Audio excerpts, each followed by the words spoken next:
Sun news நேயர்களுக்கு இனிய மாலை வணக்கம். மீண்டும் உங்களை ஒரு நன்னாளில் சந்திப்பதில் மிக்க மகிழ்ச்சி. இன்று போகி பண்டிகை, நாளை பொங்கல், நாளை மறுநாள் மாட்டுப் பொங்கல், அதற்கு அடுத்த நாள் காணும் பொங்கல். இப்படி வரிசையாக பண்டிகைகள் வரக்கூடிய இந்த புது வருட பிறப்பில் மற்றுமொரு மிகச்சிறப்பான ஒரு விஷயம் என்னன்னா, சபரிமலையில் இன்று மகர ஜோதி தரிசனம் தெரியக்கூடிய நன்னாள். இது எல்லாருக்குமே தெரிஞ்ச விஷயம். ஒவ்வொரு வருடமும் அநேக ஆயிரக்கணக்கான கன்னிசாமிகள் மாலை அணிந்து மகர ஜோதி தரிசனத்திற்காகவும் ஐயப்பனை காண்பதற்காகவும் செல்லக்கூடிய நிகழ்வை நம்ம பார்க்குறோம். ஏன் வருடா வருடம் கன்னிசாமிகளுக்கு இவ்வளவு முக்கியத்துவம் கொடுக்கப்படுகிறது? இது ஒரு கேள்வி. எப்படி மாலை அணிந்து விரதம் இருக்கலாம்? இது ஒரு கேள்வி. திருவாபரண பெட்டி அப்படிங்கிற பெட்டியை நாம் புடைசூழ எடுத்து வரக்கூடிய ஒரு காட்சியை நம்ம பார்க்குறோம். அந்த திருவாபரண பெட்டியில் என்னவெல்லாம் இருக்கிறது? அதே மாதிரி ஐயப்பன் நடத்தக்கூடிய லீலைகள் என்னவென்ன? இப்படி பல கேள்விகள் இருக்கும். நம்ம மாலை போட்டோம், சுவாமியை போய் பார்த்தோம், வந்தோங்கிற மாதிரி இல்லாமல் இதுக்கு பின்னாடி நடக்கக்கூடிய அநேக விஷயங்களை தெரிந்து கொள்வது ஒவ்வொரு ஐயப்ப பக்தர்களும் மிக இன்றியமையாதது அப்படிங்கிறதுல எந்த மாற்று கருத்தும் இல்லை. இன்னைக்கு இந்த நன்னாளில் நம்மளோட இணைஞ்சிருக்காரு ஆன்மீக பேச்சாளர் தம்பிரான் ரிஷபானந்தர் அவர்கள். அவரோடு நம்ம கலந்துரையாடலாம். அதே போல கிராமிய பாடகர் திரு புஷ்பனம் குப்புசாமி அவர்களும் வரவேற்கிறார். அவரோடு நம்ம பேசலாம். முதல்ல ஐயா கிட்ட பேசுவோம். ஐயா வணக்கம். சுவாமியே சரணமையப்பா. உங்களை சந்தித்தல ரொம்ப மகிழ்ச்சி ஐயா. ரொம்ப ரொம்ப மகிழ்ச்சி சாமி. ஐயா ஒரு மிகப்பெரிய காளி உபாசகர்னு எனக்கு தெரியும். பல இடங்கள்ல உங்களுடைய பேச்சை நான் கேட்டிருக்கோம், எல்லாருமே கேட்டிருப்போம். ஐயப்பனுடைய மாலை அணிந்து போகக்கூடிய ஐயப்ப சாமியாவும் நீங்க இருக்கீங்க அப்படிங்கிறது எனக்கு ஒரு புது விஷயமாக இருந்தது. உங்களுக்கும் ஐயனுக்குமான தொடர்பு என்னைக்கு ஆரம்பிச்சது, எப்படி ஆரம்பிச்சதுங்கிறத சொல்லுங்க.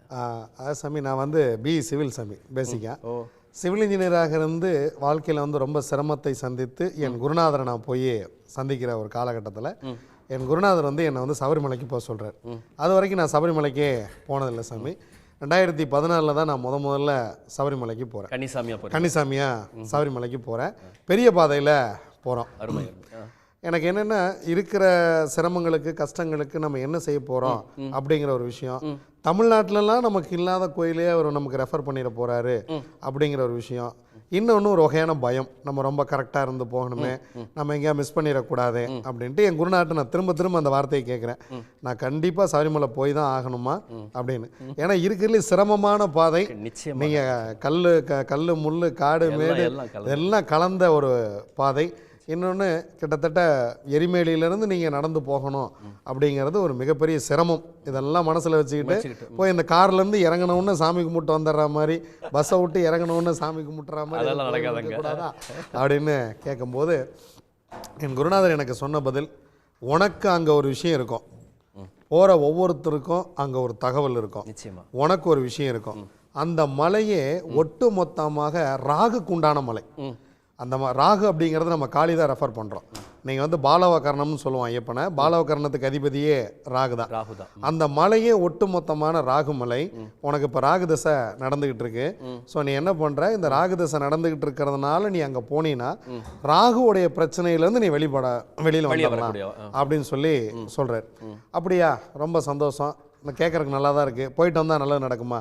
எல்லாருக்கும் இருக்கிற அதே பேசிக் ஒரு சந்தேகம். நேராக மாலை போட்டாச்சு, 48 நாள் விரதம் இருக்கிறோம். இங்கேருந்து கிளம்பி சபரிமலைக்கு போகிறோம். சபரிமலைக்கு போய் சன்னிதானம். எனக்கு இதில் ஒரு சந்தேகம் உண்டு. ஐயப்பனுடைய மாலைக்கான அந்த நாள் 41 48 சாமி? 48ங்கிறது மண்டலம்.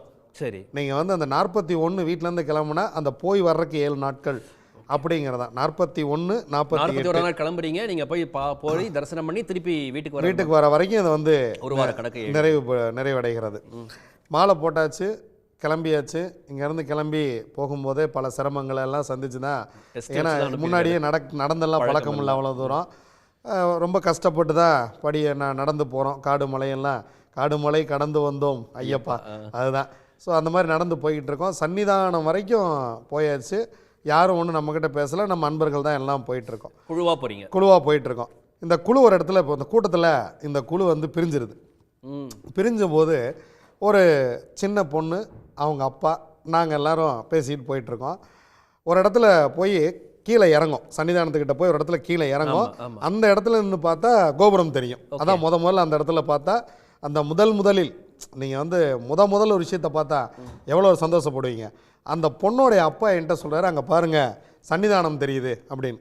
ஏன்னா நீங்கள் சபரிமலைக்கு முதல் வருஷம் போகிற கன்னிசாமி எப்படி கூப்பிட்டு போவாங்கன்னா, இந்த மலை ஏறினா சன்னிதானம், இந்த மலை இறங்குனா சன்னிதானம், தான் பக்கத்தில் வந்துருச்சு கூட்டிகிட்டே போவாங்க. நமக்கு ஒரிஜினலாக சன்னிதானம் வந்தால் கூட சரிப்பா வர்றப்போ வரட்டும், நடக்கிறப்போ நடக்கட்டும் அப்படின்னு போயிட்டு இருப்போம் இல்லைங்களா.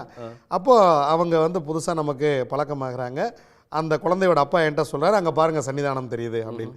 அப்படி பார்த்தா அப்படியே தங்கத்தில் அப்படியே சன்னிதானம் தெரிகிறது. அந்த பாதை அப்படி கீழே இறங்குறோம். அப்போ அந்த குழந்தை ஒரு சின்னதாக என்கிட்ட ஒரு கேள்வி கேட்குது, அங்கிள் நீங்கள் வந்து குளிச்சா என்ன பண்ணுவீங்க அப்படின்னு. குளிச்சா உடம்ப தவிட்டுவோம் அப்படின்னு. முதல்ல எங்கே தவிட்டுவீங்க அப்படின்னு. முகத்தை தவிட்டுவேன் அப்படின்னு. இல்லை இனிமேல் வந்து முதுகை தவிட்டுங்க, அப்போ வந்து நிறைய மாற்றங்கள் வரும், நான் வந்து இதை எங்கேயோ படிச்சிருக்கேன் அப்படின்னு சொல்லிட்டு கொஞ்சம் தூரம் போனோடனே அவங்க கூட்டத்தோட கூட்டமாக கலந்துடுறாங்க. அதன் பிறகு தான் சாமி வாழ்க்கை மாற ஆரம்பிச்சது. என் குருநாதர்கிட்ட வந்து சொன்னேன். என் குருநாதர் வந்து கேட்டார், அங்கே உனக்கு என்ன தகவல் கிடைச்சது அப்படின்னு சொல்லி கேட்டார். வந்து எனக்கு கிடைச்ச தகவலை நான் வந்து அவர்கிட்ட சொல்கிறேன். இந்த மாதிரி ஒரு குழந்தைய நான் சந்தித்தேன், அந்த குழந்தை வந்து இந்த மாதிரி முகத்தை தான் முதல்ல தோட்டணும் அப்படின்னு சொல்லி இந்த குழந்தை சொன்னது அப்படின்னு. இதிலிருந்து உனக்கு என்ன தெரியுது அப்படின்னாரு. ஐயா அந்த குழந்தை பேசுனதோ எதுவும் எனக்கு தெரியல. முதல்ல போய் ஐயப்பனை போய் பார்த்தோம்.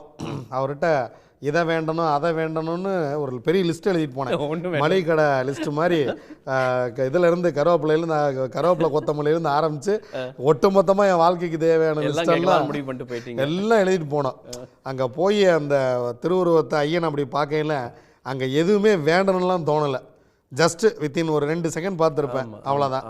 அந்த 2 செகண்டு தான் நான் அவரை பார்த்தேன். சந்தோஷம், நான் வந்துட்டேன், நான் எதுவுமே வேண்டலை அப்படின்னு. முதல்லையே உனக்கு இங்கே தகவல் சொல்லிட்டாங்க. ஒரு மனிதனுக்கு முதல்ல குளிச்சா தோட்ட வேண்டியது முதுக தான், அதிலிருந்து அவன் வாழ்க்கை மாறும். இந்த தகவல் உனக்காக கிடைச்சது அப்படின்னு சொல்லி சொன்னார். இன்னைக்கு நம்மளோட மற்றொரு விருந்தினர் இணைந்திருக்கிறார், திரு புஷ்பவனம் குப்புசாமி அவர்களை. அவரும் வரவேற்போம். ஐயா வணக்கம். வணக்கம். உங்களுக்கு இனிய போகி என் பொங்கல் நல்வாழ்த்துக்கள். நல்வாழ்த்துக்கள். சார்கிட்ட பேசுறதுக்கு முன்னாடி சார் பாடல் என்ன எப்படி ஐயப்பனை பற்றி ஒரு அழகான பாடல் நீங்கள் எங்களுக்காக பாடணும். ஓகே. அஞ்சுமலை அழகா ஐயா, அஞ்சுமலை அழகா, எங்க நெஞ்சில் அழகா வந்து தங்கிட வேணுமையா, மாலை போட்டு மனபாரம் போனதையா, காவி போட்டுகன காமம் பறந்ததையா, காரணம் நீ இல்லையா சுவாமியே,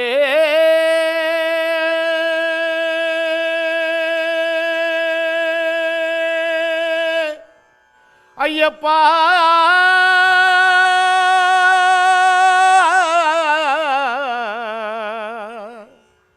சுவாமியே, சரணம் ஐயப்பா.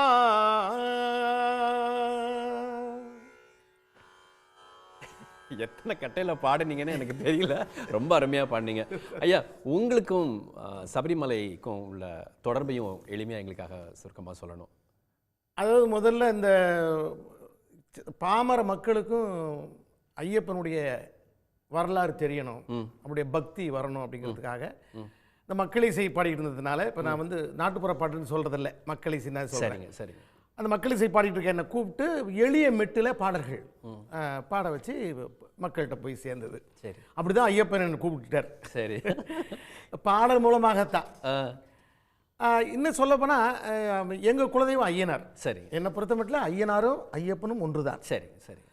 என்ன ஐயனார் வந்து பூரணி புஷ்கலைன்னு 2 பேருக்கு மத்தியில் உட்காந்துருப்பார். ஐயனார் வந்து சைவம், வீர சைவர்னு பேர். சரி. ஐயப்பனும் சைவர். சரி.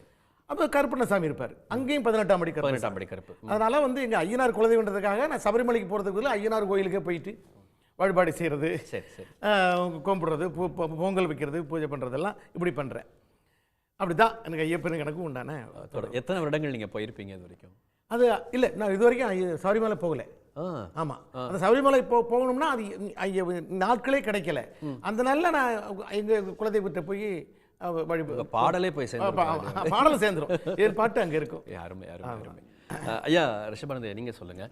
நிறைய கன்னி சாமிகள் வந்து ஒவ்வொரு வருடங்களும் வந்து புதுதாக மாலை அணிவித்து போகக்கூடிய நிகழ்வு நடந்துகிட்டே இருக்கும். இதுக்கு பின்னாடி சில காரணங்களும் இருக்குது.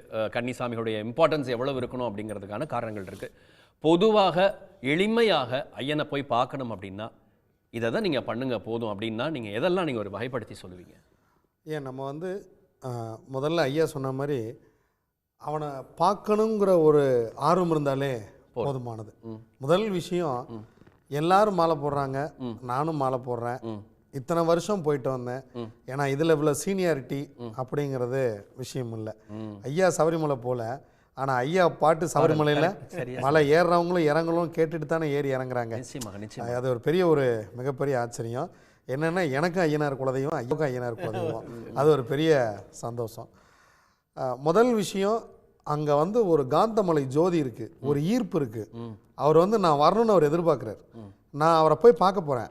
முதலாக நான் வந்து முதல்ல பள்ளிக்கூடம் போகும்போது, முதல்ல போய் காலேஜில் அடி எடுத்து வைக்கும்போது, முதலாக என் காதலியை பார்க்கும் பொழுது, முதலாக என் மனைவியை நான் போய் பார்க்கும் பொழுது, என் பிறந்த குழந்தையை நான் முதலாக போய் பார்க்கும் பொழுது எனக்கு என்ன மகிழ்ச்சி இருக்குமோ அந்த மகிழ்ச்சி ஒவ்வொரு முறையும் அவரை போய் பார்க்கும்போது இருக்கும். இப்போ வந்து நீங்கள் ஹாஸ்பிட்டலுக்கு வெளியே நிற்கிறீங்க, உங்களுக்கு ஒரு பையன் பிறந்திருக்கான்னு சொல்கிறாங்க, நீங்கள் என்ன ஒரு ஆர்வத்தில் அதை உள்ளே போய் அந்த குழந்தைய போய் பார்க்க போவீங்க. அந்த பரபரப்பு எல்லாம் கலந்து ஒரு அந்த ஒரு ஆனந்தம், ஒரு பரபரப்பு, அந்த பையன் எப்படி இருப்பான், அந்த காது எப்படி இருக்கும், அந்த மூக்கு எப்படி இருக்கும், அந்த கண் எப்படி இருக்கும், அந்த முடி இருக்குமா, அந்த குழந்தை எவ்வளோ நீளம் இருக்கும், கருப்பா சிவப்பா, இதெல்லாம் வந்து ஒரு தோணும் இல்லையா? அதுதான் வந்து அங்கே ஐயப்பன். நீங்கள் வந்து இன்றைக்கும் நம்மளோடு தினசரி வாழ்ந்து கொண்டிருக்கிற ஒரு தெய்வம். நீங்கள் வந்து பார்த்தீங்கன்னா சபரிமலைக்கு போகிற மாதிரி கூட்டம், நீங்கள் வந்து திருப்பதியிலையும் கூட்டம் இருக்கும், சபரிமலையிலையும் கூட்டம் இருக்கும். திருப்பதியில் வந்து நீங்கள் ஜாலியாக மலையில் காரில் போயிடலாம், பஸ்ஸில் போயிடலாம். அவரை போய் காத்திருக்கிற நேரம் மட்டும்தான் அங்கே வந்து உங்களுக்கு உணவெல்லாம் வழங்க போட்டோம். சபரிமலை வந்து அப்படி வந்து ரொம்ப ஈஸியாக போகிற ஒரு பாதை கிடையாது. கல்லும் முள்ளும் காலுக்கு மெத்தை. நீங்கள் வந்து அடுத்த அடி எங்கே எடுத்து வைக்க போகிறீங்க? கல்லில் வைக்கிறீங்களா, மண்ணில் வைக்கிறீங்களா, முள்ளை வைக்கிறீங்களா? இரவு அங்கே நம்ம தங்குற அந்த கொட்டாரம் இருக்கு இல்லையா, அது வந்து பார்த்திங்கன்னா நடுக்காட்டில் விரின்னு சொல்லுவாங்க. சும்மா நடுக்காட்டில் ஒரு பாயை ஒன்று விரித்து வச்சுருப்பாங்க, ஒரு படுதாவை. அங்கே முதல் முறையாக போய் படுக்கும்போது இங்கே அடுத்து பாம்பு வருமா, தேல் வருமா, புலி வருமா? ஆனால் எதுவுமே வராது. ஏன்னா என்னைக்கு வந்து ஒருத்தர் கழுத்தில் மாலை விழுகுதோ அன்னைக்கு உங்கள் கூட ஐயப்பன் வந்துடுறார், உங்களுக்குள்ளே ஐயப்பன் வந்துடுறார். அவர் தன்னைத்தானே பார்ப்பதற்காக சபரிமலை போகிறார். இப்படி தான் நான் நினைக்கிறேன். ஒவ்வொரு மனிதனும் ஏன் நம்ம வந்து சபரிமலைக்கு மாலை போட்டவங்கள சாமின்னு கும்பிட்றோம், வயதில் பெரியவங்க சின்னவங்க காலில் விழுந்து கும்பிடுவாங்க. இது வேறு எங்கேயுமே நடக்காது. எப்போவுமே நமக்கு வயதுக்கு மூத்தவங்கள தான் போய் காலில் விழுந்து நமஸ்காரம் பண்ணிக்கிறது நம்முடைய தமிழ் வழக்கம். ஆனால் ஒரு சின்ன பையன், ஒரு 5 வயசு பையன் மாலை போட்டிருப்பான், அவங்க தாத்தா, நீங்கள் வேறு யாராக இருந்தால் பரவாயில்ல, அவங்க தாத்தா அந்த பையன் காலில் விழுந்து ஆசீர்வாதம் வாங்குவார். ஏன்னா இவன் என் பேரன் அல்ல, இவன் தான் ஐயப்பன். அப்போ அந்த மாலையை வந்து நீங்கள் முதல்ல கழுத்தில் போட்ட உடனே ஐயப்பன் உங்களுக்குள்ளே வந்துடுறார். அப்போ நீங்கள் எந்த மாதிரி இருக்கணும்? இப்போ நீங்களே ஐயப்பன், அப்போ நானே ஐயப்பனாக இருக்கும் பொழுது நான் எப்படி நடக்கணும், அடுத்தவங்களை எப்படி எந்த பார்வையில் பார்க்கணும், ஐயப்பன் தன் சக கூட இருக்கிறவங்கள எப்படி பார்ப்பார், ஐயப்பன் எப்படி சாப்பிடுவார், அவர் எத்தனை மணிக்கு காலைல எந்திரிப்பார், காலைல 3 மணிக்கு ஹரிவராசனம் போடுறாங்க, அப்போ நான் 3 மணிக்கு எந்திரிக்கணும். ஏன்னா ஐயப்பன் எந்திரிச்சிட்டார். அப்போது ஐயப்பன் எப்படி நடப்பார், ஐயப்பன் எப்படி சாப்பிடுவார், ஐயப்பனாகவே வாழ்வது தான் இந்த விரதமே தவிர விரதமிருந்து ஐயப்பனை போய் பார்ப்பது இந்த விரதம் அல்ல. நானே ஐயப்பனாக வாழ்ந்து நானே அந்த மலை ஏறி ஐயனோடு செல்கிறேன். அங்கே எனக்கு முன்னாடி என்னுடைய குலதெய்வம் கருப்பன் அப்படியே அருவாள் வச்சுட்டு அப்படி சுருட்டு பிடிச்சி நடந்து போயிட்டுருக்கார். அவருடைய பாதுகாப்பில் நான் நடந்து போகிறேன். நான் வந்து சபரிமலைக்கு போகும்போது இப்படி தான் நினச்சிக்குவேன், பாரு என்னுடைய குலதெய்வம் முன்னாடி போயிட்டுருக்கார், அப்படியே ஒரு கையில் அருவாள் ஒரு கையில் சுருட்டு வாடா நான் பார்த்துக்கிறேன் அப்படின்னு அவர் பாட்டுக்கு போயிட்டுருக்கார். பின்னாடி நான் அப்படியே ஜாலியாக போயிட்டுருக்கேன். நீங்கள் சாதாரணமாக நடக்கிறதுக்கும் இந்த இருமுடியை வச்சு நடக்கிறதுக்கு ஒரு சுகம், வெயிட்டு. ஆனால் அந்த இருமுடி தலையில் இருந்தால் தான் நடக்க வருமே தவிர சாதாரணமாக நடக்க வராது. அதெல்லாம் வந்து அனுபவபூர்வமாக உணரும் பொழுது அடேங்கப்பா இறைவன் இப்படி இருக்கிறானா அப்படிங்கிற விஷயம். இன்றைக்கி வந்து ஒரு சிலர் அந்த மாலை அணிவிக்கும்போது மாலை போட்டுக்கிட்டு நீங்கள் வந்து அந்த ரெகுலர் வாழ்க்கையை வாழ்கிறது ஒரு கொஞ்சமாக பக்தியில் இருக்கிறதா நம்ம பார்க்குறோம். இன்னும் கட்டும் விரதம் இருப்பவர்களை இன்றும் பார்க்குறோம். 48 நாட்கள் வந்து கட்டும் விரதம் இருப்பவர்கள் இன்றைக்கும் இருந்து சபரிமலையில் போய் ஐயப்பனை போய் தரிசிக்கிறாங்க. இந்த வருடம் மட்டுமல்ல, இனி எந்த வருடம் நீங்கள் மாலை அணிந்தாலும் நீங்களே ஐயப்பன் என்பதை முதலில் தெரிந்து கொள்ள வேண்டும். நீங்கள் வந்து கட்டாய விநாயகர் கோயிலில் போய் மாலை போடுங்க, இலையில் சாப்பிடுங்க. வாழை இலை, அந்த 41 நாட்களும் வாழை இலையில் சாப்பிட்றது ரொம்ப சிறப்பு. அதே போல் எப்போ நீங்கள் சாப்பிட்டாலும் சரணம் சொல்லிட்டு தான் சாப்பிட்ணும். வீட்டில் காலையில் அன்றைக்கெலாம் வந்து பழைய குருசாமிகள்லாம் கேட்டிங்கன்னா வந்து செக் பண்ணுவாங்க. நீங்கள் வந்து சரணம் சொன்னீங்க, இன்னைக்கு வந்து காலையில் குளிச்சியா, நைட்டு குளிச்சியா, அப்படின்லாம் 2 வேளை குளிச்சியா, இதெல்லாம் கேட்டு நம்மளை சபரிமலைக்கு அழைச்சிட்டு போட தான் குருசாமி. சன் நியூஸில் நாம் மகரஜோதி சிறப்பு நேரலையை பார்த்து கொண்டிருக்கிறோம். அடுத்ததாக புஷ்பவனம் குப்புசாமி சார் விட்டு நம்ம போகலாம். ஐயா வந்து சொன்னார், உணர்தல் தான் வந்து ஐயப்பனங்க அப்படின்னு சொல்லி சொன்னார். அந்த பார்க்குறது நீங்கள் எப்படி பார்க்குறீங்க, நீங்கள் எப்படி அவரோட கனெக்ட் ஆகுறீங்க அப்படிங்கிறது அங்கே மெயின். மற்றபடி இந்த மாலை அணிவித்து விரதம் இருந்து உடல் வருந்தி போகிறது மட்டுமல்ல அப்படிங்கிறாரு. அதை நீங்கள் பாடல் மூலமாகவும் நீங்கள் நிச்சயம் சொல்லலாம்.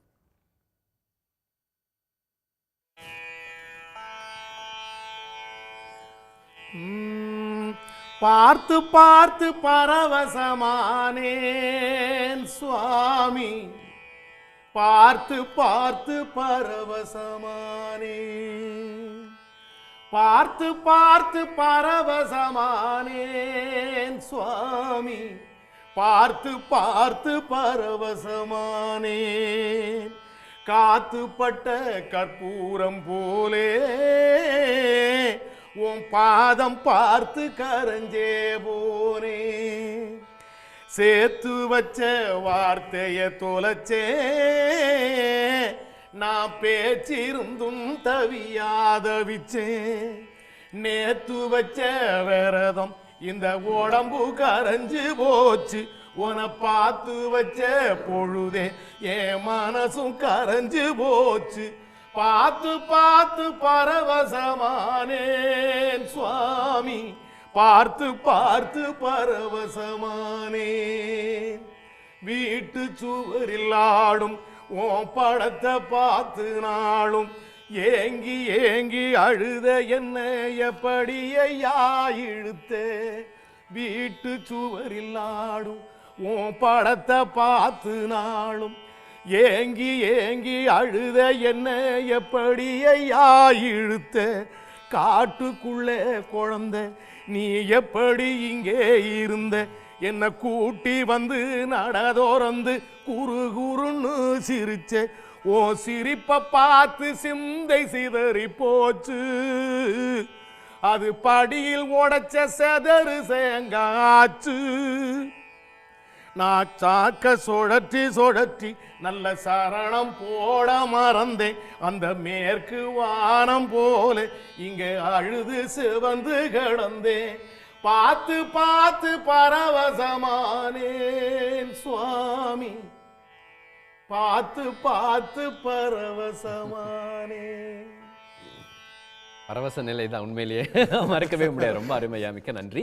அடுத்ததாக நம்மோடு திரு ஞானமணிகண்டன் அவர்கள் இணைந்திருக்கிறார். இவர் ஒரு ஐயப்ப குருசாமியும் கூட. ஐயா வணக்கம்.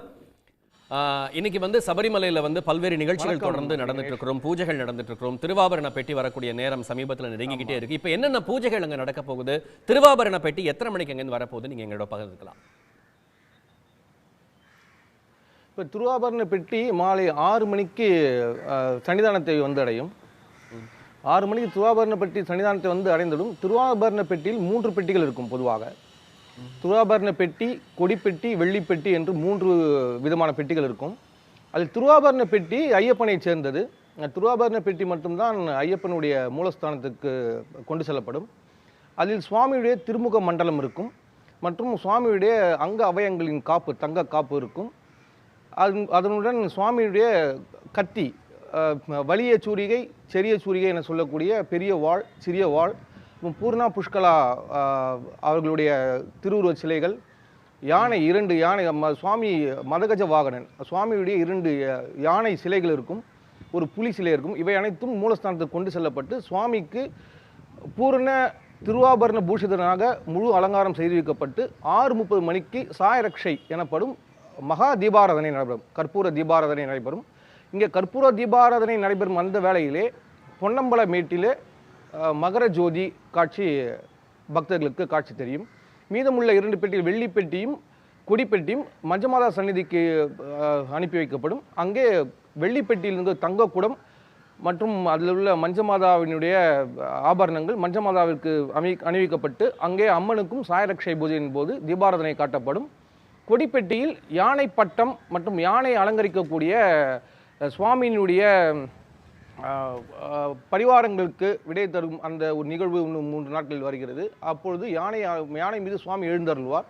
அப்போது சுவாமியை யானையை அலங்கரிக்கக்கூடிய திடம்பு என சொல்லப்படக்கூடிய சுவாமியுடைய திருவுருவத்தும் அந்த யானையும் அலங்கரிக்கக்கூடிய பொருட்கள், யானை பட்டம் மற்றும் உடும்பாறை கோட்டை, தலப்பாறை கோட்டை கொடிகள் போன்ற பொருட்கள் அதில் இருக்கும். இப்பொழுது நமக்கு 6 மணிக்கு பெட்டி சன்னிதானத்துக்கு வந்தடைந்து 6:30 மணிக்கு மகா தீபாராதனை நடைபெறும். அதைத் தொடர்ந்து பொன்னம்பல மேட்டில் ஜோதி தரிசனம் தெரியும். நன்றி நன்றி ஐயா. ஓகே ஐயா, இப்போது பாடல் பற்றி பார்த்தோம், ஐயா பாடினார். மாலை அணிவித்தல் அப்படிங்கிறது முதல் படி. அதுதான் அந்த மாலை வந்து துளசி மாலை தான் அணியணும் அப்படிங்கிற மாதிரியான ஒரு கூற்று இருக்குது. அதுதான் எல்லாரும் வழி வழியாக செஞ்சுட்டு இருக்கு. துளசி மாலைக்கு ஏன் இத்தனை முக்கியத்துவம் தரப்படுகிறது? சாமி, துளசிங்கிறதே ஒரு பெரிய ஒரு புனிதம். நீங்கள் வந்து பெருமாள் கோவிலில் துளசி தான் பிரசாதமே. நீங்கள் வந்து வேறு எதுவும் பிரசாதம் கிடையாது. பெருமாளுக்கு வந்து துளசி மாலை அணிவிப்பது அப்படிங்கிறதா ஒரு மிகப்பெரிய விஷயமே. அவருக்கு வந்து பார்த்திங்கன்னா மற்ற பூ மலர்கள்லாம் பின்னாடி வந்தது தான். ஆரம்பத்தில் இருந்தே துளசி தான். நீங்கள் வந்து துளசிங்கிற ஒரு புனிதம் அப்படின்னு நம்ம எடுத்துக்கலாம். அதை விட புனிதமானது ஒன்றும் இல்லை. வீட்டில் வந்து துளசி மாடம் வைத்து தான் நம்ம வந்து வழிபடுவோம். அதை தாண்டி, அதாவது இருக்கிறதுல ஹைலைட் இவர் தான் ராஜா அப்படின்னு எதுக்கு எடுத்தாலும் ஒரு மேலே ஒரு விஷயம் இருக்கு இல்லையா, இதுதான் எண்டு, இதுதான் இருக்கிறதுலே உயரிய பொருள் அப்படின்னா, நீங்கள் வந்து வைணவத்தில் இருக்கிறதுலே உயரிய பொருள் அப்படின்னாலே அது துளசி தான். ஒரே ஒரு துளசி அப்படி கொடுத்தா அது மிகப்பெரிய பிரசாதம்.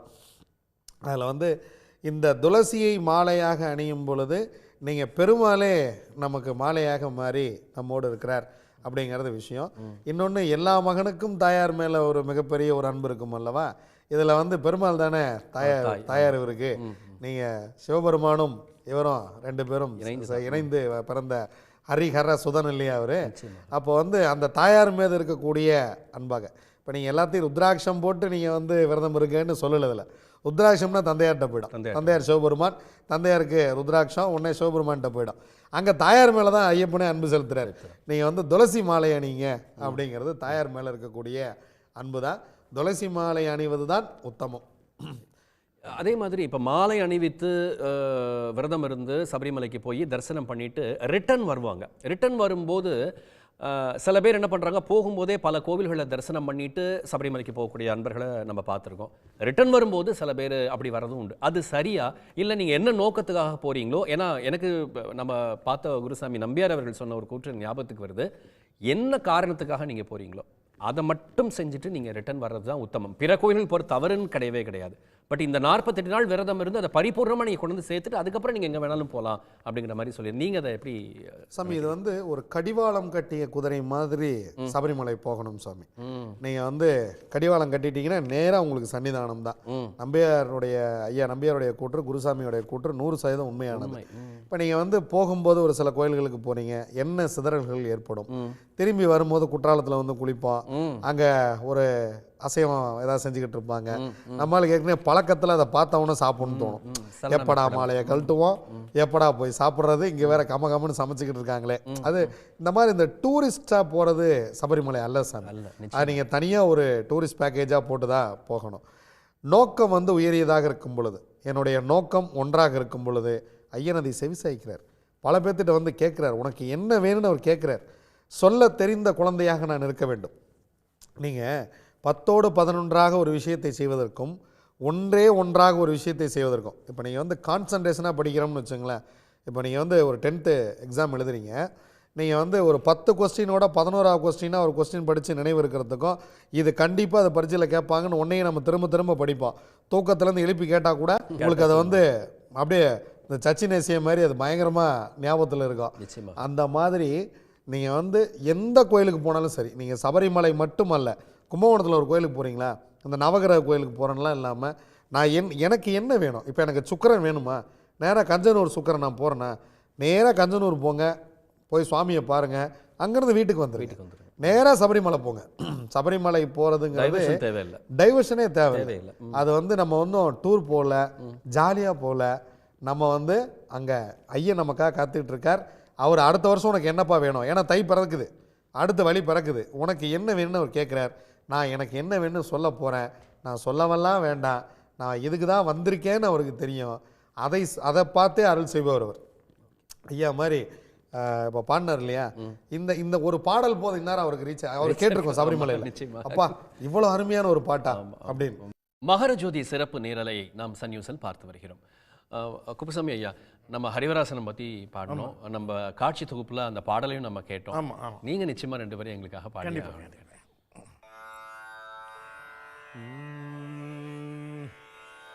ஹரிவராசனம் விஸ்வமோகனம் ஹரிததீஸ்வரம் ஆராத்ய பாதுகம் ஹரிவிமர்தனம் நித்யநர்த்தனம் ஹரிஹராத்மஜம் தேவமாஸ்ரயே. சரணமையப்பா சுவாமி சரணமையப்பா, சரணமையப்பா சுவாமி சரணமையப்பா. சரணகீர்த்தனம் பக்தமானசம் பரணலோலுபம் நர்த்தனாலசம் அருணபாசுரம் பூதநாயகம் ஹரிஹராத்மஜம் தேவமாஸ்ரயே. சரணமையப்பா சுவாமி சரணமையப்பா, சரணமையப்பா சுவாமி சரணமையப்பா. சார், நீங்கள் சபரிமலைக்கு போனது இல்லை அப்படின்னாலும் கூட சொல்லாலும் கூட நீங்கள் உங்கள் பாடல்கள் மூலமாக போயிட்டீங்க. அது 2வது முக்கியமான ஒரு விஷயம். பூரண புஷ்கலா ஐயப்பன் ஐயா சொன்ன மாதிரி நம்ம அந்த இணைவுங்கிறது எப்படி நம்ம அதை புரிஞ்சுக்கலாம்? அந்த பூரண புஷ்கலா வந்து ஐயனாருடைய சாஸ்தாவுடைய வழிபாடாகவும் நாம் வந்து அதை பார்க்குறோம். சாஸ்தா தான் ஐயப்பன் அப்படிங்கிற ஒரு கூற்றும் ஒன்று இருக்கு. உங்களுடைய கருத்து என்ன? அங்கே சபரிமலையில் அவர் வந்து பூரண புஷ்கல் இல்லாமல் அவர் பிரம்மச்சரியமாக இருக்கிறாரு. இங்கே வந்து 2 பக்கத்தில் இருக்கிறாரு. அது வந்து இந்த ஒரு வேறுபாடான ஒன்று இங்கே பார்க்குறப்ப இருக்கு. ஆனால் அவருடைய அந்த பக்தி அருளுங்கிறது அங்கே இங்கேயும் ஒன்று தான் என்னை பொறுத்த மட்டும். நான் வந்து ஐயனார் பார்க்கும்போது ஐயப்பனாவை தான் நான் பார்க்குறேன். அந்த உணர்வு எனக்கு கிடைக்குது. அந்த அது வந்து கொஞ்சம் கூட குறையல எனக்கு. அந்த நான் இந்த சபரிமலைக்கு போகணும்னு நினைக்கும் போது தான் நான் ஐயனார் கோயில் போயிடுவேன். எனக்கு அந்த உணர்வு எங்கே கிடைச்சிருக்கு. ஆனால் ஒன்று கேட்குறேன், என்ன ஏன் வந்து இன்னும் கூப்பிடாம இருக்கிற அப்படின்னு ஒரு கேள்வியே நான் கேட்டுக்கிட்டே வரலன்னு யார் சொன்னான்னு ஒரு பாடலை கேட்குறாரு. அதுக்கு அவர் சொல்றது போல நீ தான் உன் குரல் மூலமா இங்கேயே வந்திருக்கிறியே, வெயிட் பண்ண நான் கூப்பிடுறேன்னு அவர் எனக்கு பதில் சொல்ற மாதிரியே நான் நினைச்சிட்டு இருக்கேன். அப்படிதான். அதுபோல் இந்த ஐயப்பன்மார்களை பார்க்கும்போதெல்லாம் ஐயப்பனை பார்க்குற உணர்வு தான் எனக்கு. சரி, அந்த மாலை போட்டு ஐயப்பன்மார்களை பார்த்தோன்னா என்னையும் அறியாமல் கை வணக்கத்துக்கு போயிடும். அவர்களை பார்க்கும்போது நேரில் ஐயப்பனை பார்க்க மாதிரி நிச்சயமாக. அது குருசாமியெல்லாம் பார்க்குறப்ப நான் காலை தொட்டு வணங்கிடுவேன். ஐயப்பனே தானே, அப்படி தானே வாழ்கிறாங்க. நிச்சயமாக. ஐயா, ஹரிவராசனம் பாடலையே நம்ம இன்னும் கொஞ்சம் அழகாக கொண்டு போனோம் அப்படின்னா அதில் ஏகப்பட்ட விஷயங்கள் அடங்கி இருக்கு அப்படிங்கிறத நீங்கள் சொன்னீங்க. அதை நேயர்களுக்கும் நீங்கள் சொன்னீங்கன்னா ரொம்ப கண்டிப்பாக. ஹரிவராசனத்துக்கு முன்னாடி ஐயா சொன்னதில் நான் ஒரு சின்ன தகவல் சொல்கிறேன். ஒரு நம்ம இதில் பாதி தூரம் ஏறி போகும்போது ஒரு கொஞ்சம் தூரத்தில் நம்ம நடந்தே பழகிறனால கொஞ்சம் டயர்ட் ஆயிரும் இல்லையா. அங்கே யாராவது ஒருத்தர் வந்து அஞ்சுமலை அழகா ஐயா அஞ்சுமலை அழகா அப்படின்னு அந்த பாட்டை போட்டு நடந்து போவாங்க. நாங்கள் நடந்து போகிறதுக்கு இவங்க குரல்லாம் எங்களுக்கு வந்து ஒரு பெரிய வந்து உறுதுணையா, ஐயப்பனே கூட கூட்டிகிட்டு போகிற மாதிரி ஒரு உறவு. இவர் 1000 முறை சபரிமலை போயிட்டு வந்துட்டார். நீங்கள் உள்ளத்தால் எத்தனை முறை வேணால் போகலாம். நீங்கள் ஒவ்வொருத்தரும் அங்கே நீங்கள் வந்து இன்றைக்கெல்லாம் செல்ஃபோன், நீங்கள் வந்து எல்லாருமே அந்த பாட்டை கேட்டுட்டு போகிறது தான். இந்த எல்லாமே நீங்கள் சுதந்திர போராட்டம் தொட்டு எல்லாமே மக்கள்கிட்ட எளிமையாக போய் சேரணும்னா பாடகர்கள் மூலியமாக தான் சாமி போய் சேரும். மெயின் மீடியா தான். கடவுளும் கந்தசாமியும் பேசிக்கொள்ளும் மொழி பாடல் தான் இது. அவன் 2 பேர்த்துக்குள்ள தொடர்பு. ஒரு பாமரன் போய் இறைவனை வணங்கும் மொழி பாடல் தான். இதில் வந்து பார்த்தீங்கன்னா நவாப் ராஜமாணிக்கம் பிள்ளை அப்படின்னு ஒருத்தர் சுதந்திர போராட்ட காலத்திலேயே ஐயப்பனை வந்து பிரதானமான தெய்வமாக வந்து ஊர் கொண்டு போய் ஐயப்பனை ஒரு சிலை செஞ்சு ஊர் கொண்டே வச்சு இந்த மாதிரி ஒரு சபரிமலையில் இருக்கிறாரு, அவரோட அருளில் நமக்கு சுதந்திரம் கிடைக்கும் அப்படின்னு சொல்லி 1920 1940 வரைக்கும் அவர் இந்த மாதிரி ஊருக்கு நாடகம் போட்டிருக்கார். அந்த மாதிரி அன்னைக்கு ஐயப்பன் வந்து பாட்டோட நாடகத்தோட சேர்ந்து இதில் வந்திருக்கிறார். இந்த ஹரிவராசனம் பாடல் வந்து பார்த்திங்கன்னா நம்ம சன்னிதானத்தில் அத்தாள பூஜைக்கு அப்புறமேலு இதை வந்து பாடப்படுகிறது. 352 எழுத்துக்கள் கொண்ட பாடல் இது. 32 வரிகள் கொண்ட பாடல் இது. 108 வார்த்தைகள், 108 அப்படிங்கிற அந்த வார்த்தையும் அதற்குள்ளே அடங்கி இருக்கிறது. 108 வார்த்தைகள் கொண்டது, 8 செய்யுள்கள் கொண்டது. இந்த எல்லா நம்பரையும் கூட்டினீங்கன்னா 5 வரும். 5 புதன் ராஜயோகம். ஐயப்பனை போய் பார்த்துட்டா ராஜயோகம். இன்னைக்கு புதன்கிழமை ஏகாதசியில், அதுவும் ஐயப்பனுடைய கரணமான பாலவ கரணத்தில் இன்னைக்கு மகர ஜோதி வந்திருக்கிறது. பொதுவாக ஒரு நாள் தள்ளி வருங்கிற ஒரு சின்ன கன்ஃபியூஷன் இருந்தது, ஒரு குழப்பம் இருந்தது. ஏன்னா இந்த 365 நாள் அப்படின்னு வரும்பொழுது நான் அந்த 4 கால் நாள் சேர்ந்தா ஒரு நாள் ஆயிடுது. ஆமா, அதுல எப்பவுமே நமக்கு வந்து 14ஆம் தேதி தான் பொங்கல். இந்த வருஷம் 15ஆம் தேதி பொங்கல், இது 14 ஆயிடுது. 14. ஆனா ஜோதி 14 தான். இதை வந்து கம்மங்குடி ஸ்ரீனிவாஸ் ஐயர் தான் இந்த பாட்டை எழுதினவர். அவர் கொண்டு போய் இந்த பாட்டை கொண்டு போய் சன்னிதானத்தில் கொடுக்கல. அவருடைய பொண்ணு, அவங்க பேர் வந்து ஜானகி அம்மல், அவங்க தான் கொண்டு போய் இந்த பாட்டை கொண்டு போய் சபரிமலையில் கொண்டே கொடுக்குறாங்க. கொண்டே கொடுக்கும் பொழுது அவங்களுக்கு 90 வயது.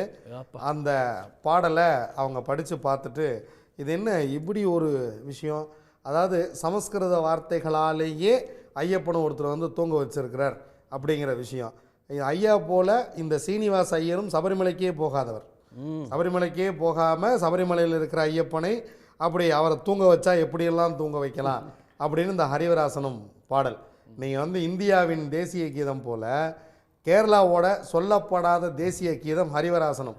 நீங்கள் ஒரு டீ கடையில் யாராவது ஹரிவராசனம் போட்டால் உட்காந்து டீ குடிக்க மாட்டாங்க, எந்திரிச்சு நின்றுவாங்க. நீங்கள் வந்து ஹரிவராசனம் பாடலை அமர்ந்து கேட்கும் பழக்கம் கேரளத்தில் இல்லை. தவிர்க்க முடியாமல் ஏதாவது பஸ்ஸுலையோ வேறு இதுலையோ வேணால் அந்த மாதிரி கேட்கலாம். ஆனால் நீங்கள் கேரளா மக்கள் இன்றைக்கி எந்திரிச்சு நின்றுவாங்க அந்த பாட்டை போட்டால். எப்படி ஜனகணமனை போட்டால் நம்ம அறியாமல் நம்ம எந்திரிச்சு நிற்கிறோமோ, அந்த மாதிரி வந்து அந்த பாடல், அது வந்து பாடல் மட்டுமல்ல, அது எல்லாமே ஒவ்வொரு வார்த்தையும் அதில் இருக்கிறது ஐயப்பன் அப்படிங்கிறதான் விஷயம். 1950 தீ விபத்துக்கு பிறகு தான் இந்த பாடலை நீங்கள் சொன்னதெல்லாம் கரெக்டு தான். 1950க்கு மேலே இந்த பாடலை வந்து தினசரி பாட ஆரம்பிக்கிறாங்க. இதில் 1975ஆம் ஆண்டு சுவாமி ஐயப்பன் திரைப்படத்தில் தான் இந்த பாடல் முதலாக இடம்பெறுகிறது. இந்த பாடல் வந்து பார்த்திங்கன்னா நவம்பர் 21ஆம் தேதி இந்த படம் வெளியாகிறது. இந்த படத்துக்கு வந்து இசையமைத்தவர் தேவராஜ் மாஸ்டர். இந்த படத்தை இயக்கியவர் சுப்பிரமணி அவர்கள்.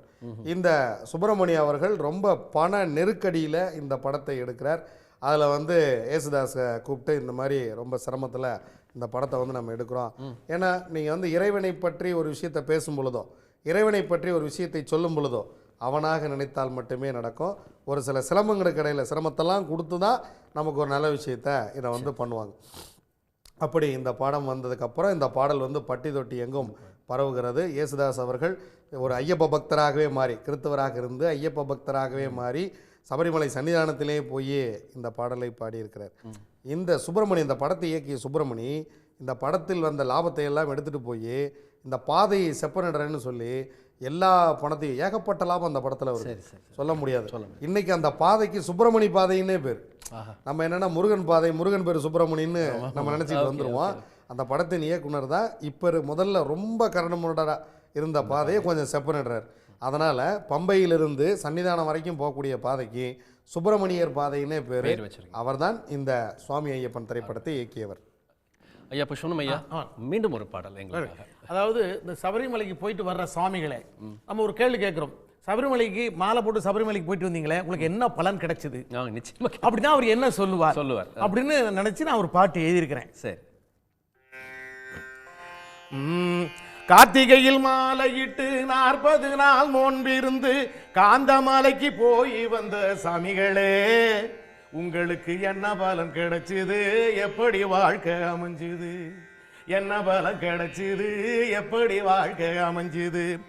நெற்றியில சந்தனமோ நெஞ்சுக்குள்ள பந்தளமும், நெற்றியில சந்தனமோ நெஞ்சுக்குள்ள பந்தளமும் பற்றி கொண்டு பக்தியில மணக்குது.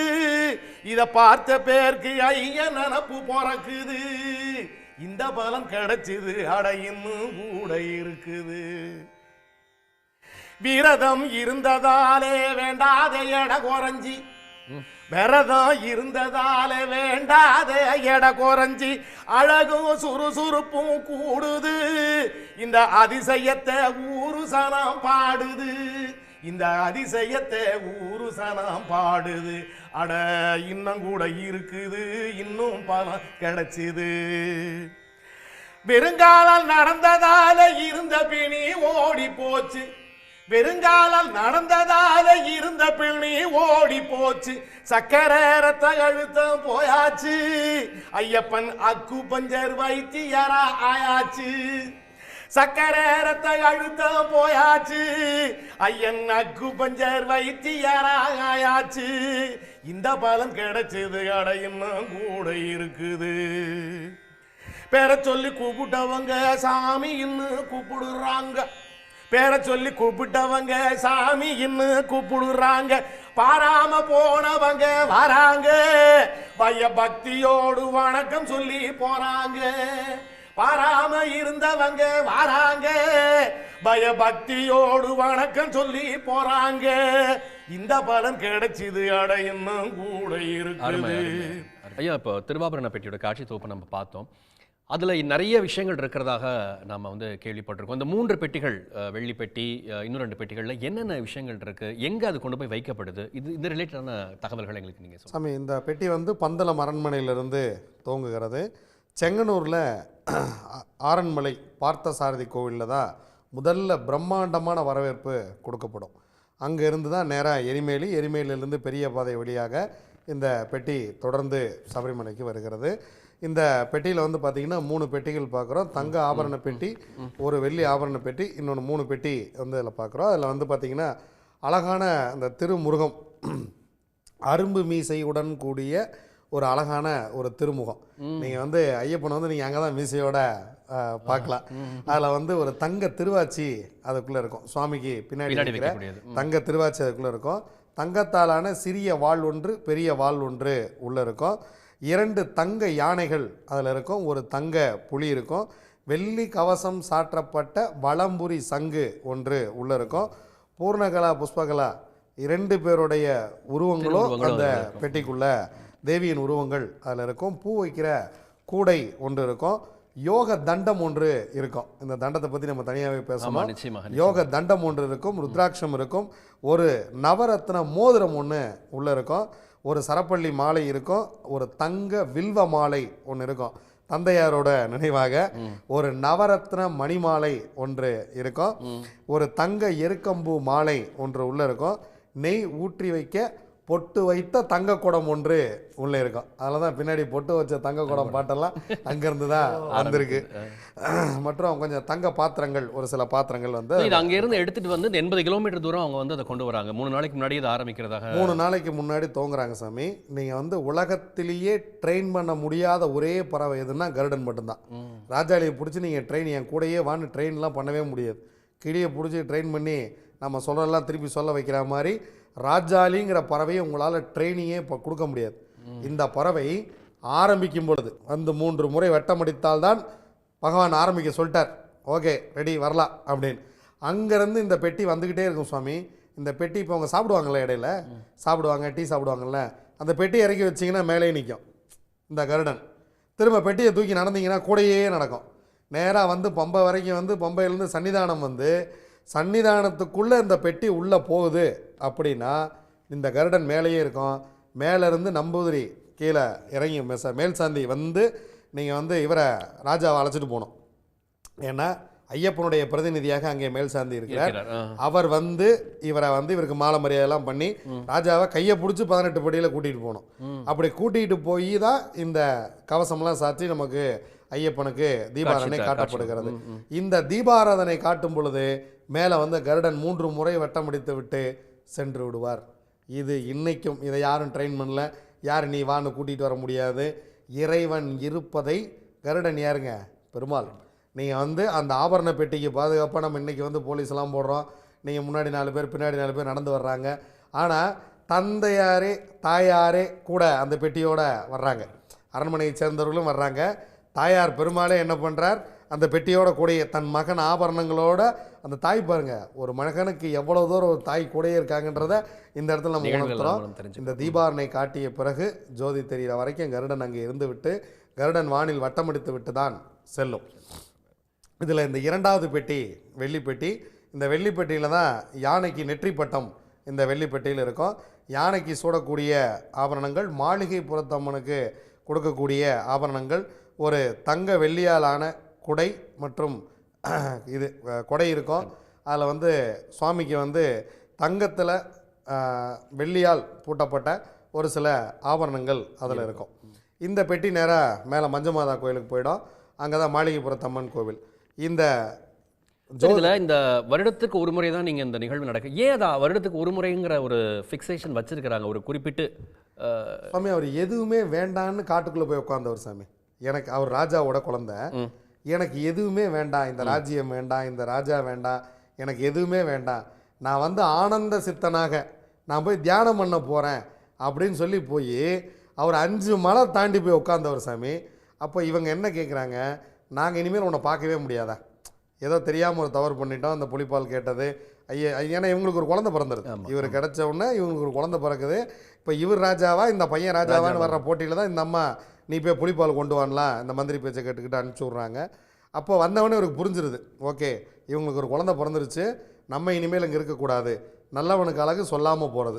ஐயப்பன் புரிஞ்சுக்கிறார், எனக்குன்னு சில பேர் இருக்காங்க, என்ன வேணுங்கிறவங்க இந்த சிரமங்கள்லாம் பட்டு வந்து என்னை பார்க்கட்டுமே அப்படின்னு சொல்லி அவர் போய் 5 மலை, இன்னைக்கே அந்த மலை இவ்வளவு கடினமாக இருக்கு. திரேதாயுகத்தில் ராமர் வந்து சந்தித்ததாக வரலாறு. அன்னைக்கெல்லாம் வந்து மனித நடமாட்டமே இல்லாத காடு அது, அதில் நடந்து போயிருக்கார். இங்கே போகும்பொழுது தந்தையார் ஒரு வார்த்தை கேட்குறார், என்ன இருந்தாலும் நான் தானே உன்னை எடுத்துகிட்டு வந்து வளர்த்தனேன், என்னை பார்க்குறதுக்கு உனக்கு தோணலையா, எனக்கு நீ ஒரு அனுமதி தரமாட்டியா, ஒரே ஒரு நாள் நான் வந்து உன்னை பார்த்துட்றேனே.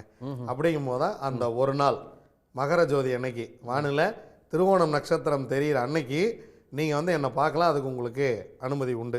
மகரம்ங்கிறது எதை குறிக்கிறது சார்? சார் மகரம் அப்படிங்கிறது மகர ராசியை குறிக்குது. மகர ராசியில் சூரியன் பிரவேசிக்கக்கூடிய நாள் தை 1. எப்போவுமே சந்திரன் பிரவேசிக்கிறதா நம்ம வந்து ராசின்னு சொல்லுவோம். ஆனால் இதுக்கு வந்து மகர மாதம்னே பேர் கேரளாவில். இந்த மாதத்துக்கு மகரத்தில் சூரியன் தொடும் பொழுது தான் தை 1. அந்த அன்னைக்கு நீங்கள் வந்து என்னை பார்க்கலாம்ப்பா, நான் வந்து உங்களை பார்க்குறப்பான்னு சொல்லும்போது, மகனை பார்க்கும்போது வெறுங்கையோட போக முடியாது இல்லையா, அதனால் சித்திரை திருநாள் மகாராஜா தான் இதெல்லாம் ஏற்பாடு பண்ணுறார். அந்த மகாராஜா தான் தன் மகனை எப்படிலாம் பார்க்கணும், ஒரு ராஜாவாக அவனை எப்படி பார்க்கணும் அப்படின்னு. நீங்கள் வந்து ராஜாவாக அவருக்கு முடிசூட்டி பார்ப்பது தான் இந்த தங்க ஆபரணங்களை எல்லாம் அணிவித்து அவரை வந்து அது வரைக்கும் ஏழைகளுக்கான சாதாரண மனிதனாக, ஒரு குளத்துப்புழை பாலகனாக, ஒரு சாதாரண மனுஷனாக இருக்கிற ஐயப்பன். இவங்க போய் அவரை ராஜாவாக பார்க்குறாங்க, அருமை அருமையா பார்த்துட்டு திரும்பி வர்றாங்க. பம்பையை பற்றின ஒரு அழகான காட்சி தொகுப்பை நம்ம பார்த்தோம். இப்போ புஷ்பனம் குப்புசாமி ஐயாட்ட கேட்கலாம். ஐயா, பம்பையை பற்றி ஒரு 2 வரிகள் எங்களுக்காக. ஓகே. புண்ணிய நதியாம் பம்பையில் நீராடி கண்ணுக்குள் சாஸ்தாவை நிறைத்தேன், எண்ணிலாவரம் தரும் மணிகண்டநாதன் பொன்னிகர் பாதங்கள் பணிந்தேன், அந்த சந்தன சந்நிதியில் என் சஞ்சலம் தீர்ந்ததையா, அந்த பந்தள மலையேற என் பாவம் கரைந்ததையா, புண்ணிய நதியாம் பம்பையில் நீராடி கண்ணுக்குள் சாஸ்தாவை நிறைத்தேன், திரியின்றி விளக்கினில் சுடரேது, ஐயன் துணையின்றி வாழ்வினில் சுகம் ஏது, நீரின்றி மண்ணிலே உயிரேது, ஐயன் நினைவின்றி நெஞ்சிலே தெளிவேது, அவன் சரணத்தின் ஓம்காரம் அதில் தீர்ந்திடும் அகங்காரம், அவன் சரணத்தின் ஓம்காரம் அதில் தீர்ந்திடும் அகங்காரம், புண்ணிய நதியாம் பம்பையில் நீராடி கண்ணுக்குள் சாஸ்தாவை நிறைத்தேன். அருமை அருமை அருமை. ஐயா, பம்பா நதியை பற்றி தம்புரன் ஐயா, நாம் ஒரு சில பேர், முக்காவாசி பேர் இல்லை முழுசாவே பம்பையில் குளிச்சுட்டு தான் சன்னிதானத்துக்கு போய் சுவாமியை பார்க்கக்கூடிய வழக்கம். ஒரு சிலரை மட்டும் சன்னிதானத்தில் போய் சுவாமியை பார்த்துட்டு கீழே வந்து திருப்பி பம்பாவில் குளிச்சுட்டு வரக்கூடிய, ஏன்னா திருப்பி அடுத்து எப்போ வருமோ தெரியாது, இன்னொரு முறை குளிச்சுக்கலாங்கிற ஒரு நப்பாசை வேறு. அது சரியா? உண்மையில் சாமி, பம்பை வந்து உண்மையிலேயே நீங்கள் சொன்ன மாதிரி காசியில் எப்படி கங்கையோ, கங்கையில் போய் குளித்தா எப்படி தன்னுடைய பாவங்களெல்லாம் போயிடுமோ, அந்த போல் பம்பையில் போய் குளித்தா நீங்கள் அந்த பாவங்களெல்லாம் போகும். ரொம்ப டயர்டாக போவோம் சாமி. நீங்கள் வந்து வண்டியிலேருந்து அப்படியே போகும்போது அங்கே இங்கே உருட்டி அப்படி போய் நம்மளை போய் இறங்கும் போதே ஒரு மாதிரி ஆகிடுவோம். சும்மா போய் ஒரு 3 முறை முங்கி எந்திரிச்சின்னு வைங்களேன், அப்போ தான் காலைல தூங்கி எந்திரிச்சா மாதிரி ஒரு ஃப்ரெஷ் கிடைக்கும். அதுதான் வந்து பம்பையில் வந்து நான் பார்க்குற விஷயம். ரொம்ப டயர்டாக போவோம். அதில் வந்து நம்ம மெயினாக வந்து மக்களுக்கு சொல்கிற விஷயம் என்னென்னா, பம்பையில் எக்காரணம் கொண்டும் இந்த துணிகளை அவுத்து போடாதீங்க. போகிற துணிகளை அங்கே வந்து விட்டுட்டு வராதிங்க. ஒரு சிலர் வந்து உள்ளாடைகள்லாம் கழட்டி போடுற பழக்கம், அது எதையா ஒன்று விட்டுட்டு வரணுங்கிறதுக்காக நம்ம செய்த தவறுகளையும் பாவங்களையும் தான் அங்கே விட்டுட்டு வரணுமே தவிர ஆடைகளை இல்லை. இறைவன் வந்து நம்மகிட்ட எதிர்பார்க்கறது நம்முடைய தூய அன்பையும் அவன் மேல் நம்ம வச்சுருக்கிற பக்தியும் தான் எதிர்பார்க்குறானே தவிர நம்ம கட்டிட்டு போன ஆடையெல்லாம் அங்கே விட்டுட்டு போகணுன்னு எதிர்பார்க்கறதில்ல. மிகப்பெரிய ஒரு புண்ணிய நதி. அதில் நீராடிட்டு, அங்கேயில் குளிக்கிறனே சொல்லக்கூடாது, நீராடிட்டு அதன் பிறகு சன்னிதானத்துக்கு போய் சுவாமியை வழிபடுறது ரொம்ப சிறப்பு. எக்காரணம் கொண்டும் சுவாமியை வழிபட்டுட்டு மீண்டும் திரும்பி வரும் பொழுது பம்பையில் வந்து நீராட வேண்டாம். ஏன்னா திரும்ப எப்போ வர்றதுங்கிறது அவர் தான் டிசைட் பண்ணுவார். அது 1 முறையா 18 முறையா 50 முறையா அது எத்தனை முறைங்கிறது அவர் டிசைட் பண்ணுறதா. வான்னா போகிறோம், அவ்வளோதான். நம்மெல்லாம் கை பாவைகள் தானே. ஆட்டு வித்தால் யார் ஒருவர் ஆடாதாரே கண்ணா. அவர் ஆட்டு விற்கிறார், நம்ம ஆடித்தான் தீர வேண்டும். அவர் என்னைக்கு வா, இன்றைக்கி தான் டைம், இன்றைக்கி தான் ஷெட்யூல், இத்தனை மணிக்கு நீ வந்து என்னை பார்க்குற அப்படின்னு அவர் சொல்லிவிட்டா அந்த ஷெட்யூல் மிஸ் பண்ணாமல் நம்ம போய் தான் தீருவோம். ஏன்னா அவருடைய கட்டுப்பாட்டில் தான் நம்ம ஐயப்ப பக்தர்கள் ஒட்டுமொத்தமே அவருடைய கட்டுப்பாட்டில் தான் இயங்குகிறோம். அதனால் எக்காரணம் கொண்டும் மீண்டும் திரும்பி வரும் பொழுது பம்பையில் கால் நினைப்பது, பம்பையில் வந்து மீண்டும் வந்து குளிப்பது, இந்த மாதிரியான விஷயங்களை தவிர்த்து கொள்வது என்னுடைய அனுபவத்தில் நான் கண்ட உண்மை. திரு ஞானமணிகன் அவர்கள், இப்போது மணி கிட்டத்தட்ட 5:30 மணிக்கு மேலே ஆயிடுச்சு. அந்த பெட்டி வந்து கிட்டத்தட்ட சன்னிதானத்துக்கிட்ட வந்திருக்குமா? இப்போ அங்கே என்ன நிகழ்வு நடந்து கொண்டிருக்கிறது? இப்போ வந்து இப்போ பெட்டி இப்போ மரக்கூட்டம் தாண்டி வந்திருக்கும். இன்னும் சிறிது நேரத்தில் 18ஆம் படி அடைந்து சன்னிதானம் வந்து சேரும். சன்னிதானம் வந்து சேர்ந்த பிறகு ஏற்கனவே சொன்னது போல் அந்த உள்ள திருவாபரணங்கள் சுவாமிக்கு சாற்றப்பட்டு முழு திருவாபரண பூஷிதனாக சுவாமிக்கு தீபாராதனை நடைபெறும், மகா தீபாராதனை நடைபெறும். அது முடிந்ததும் தீபாவளி முடிந்தவுடன் பொன்னம்பலமேட்டில் சுவாமி ஜோதி ரூபமாக காட்சி அளிப்பார். அதே போல் இந்த திருவாபரண பெட்டிகள் இதற்கு பிறகு என்ன வழிமுறைகளை கொண்டு செல்லும் ஞானமணிகண்டன்?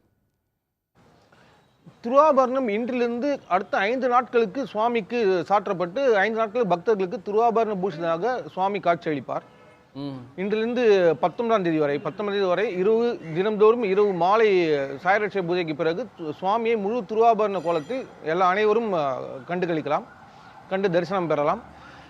மறுபடியும் 20ஆம் தேதி சுவாமி திருநடை சாற்றப்பட்ட பின் மறுபடியும் இந்த திருவாபரண பெட்டிகள் பந்தலராஜா அவர்களின் பிரதிநிதியிடம் ஒப்படைக்கப்பட்டு மீண்டும் அது பந்தல வலிய கோயில் என சொல்லப்படும் பந்தளத்து அரண்மனைக்கு கொண்டு செல்லப்பட்டு அங்கு அந்த நகைகள் மீண்டும் சரிபார்க்கப்பட்டு அங்கு பந்தல அரண்மனையில் பொதுமக்களின் பார்வைக்காக காட்சிப்படுத்தப்படும்.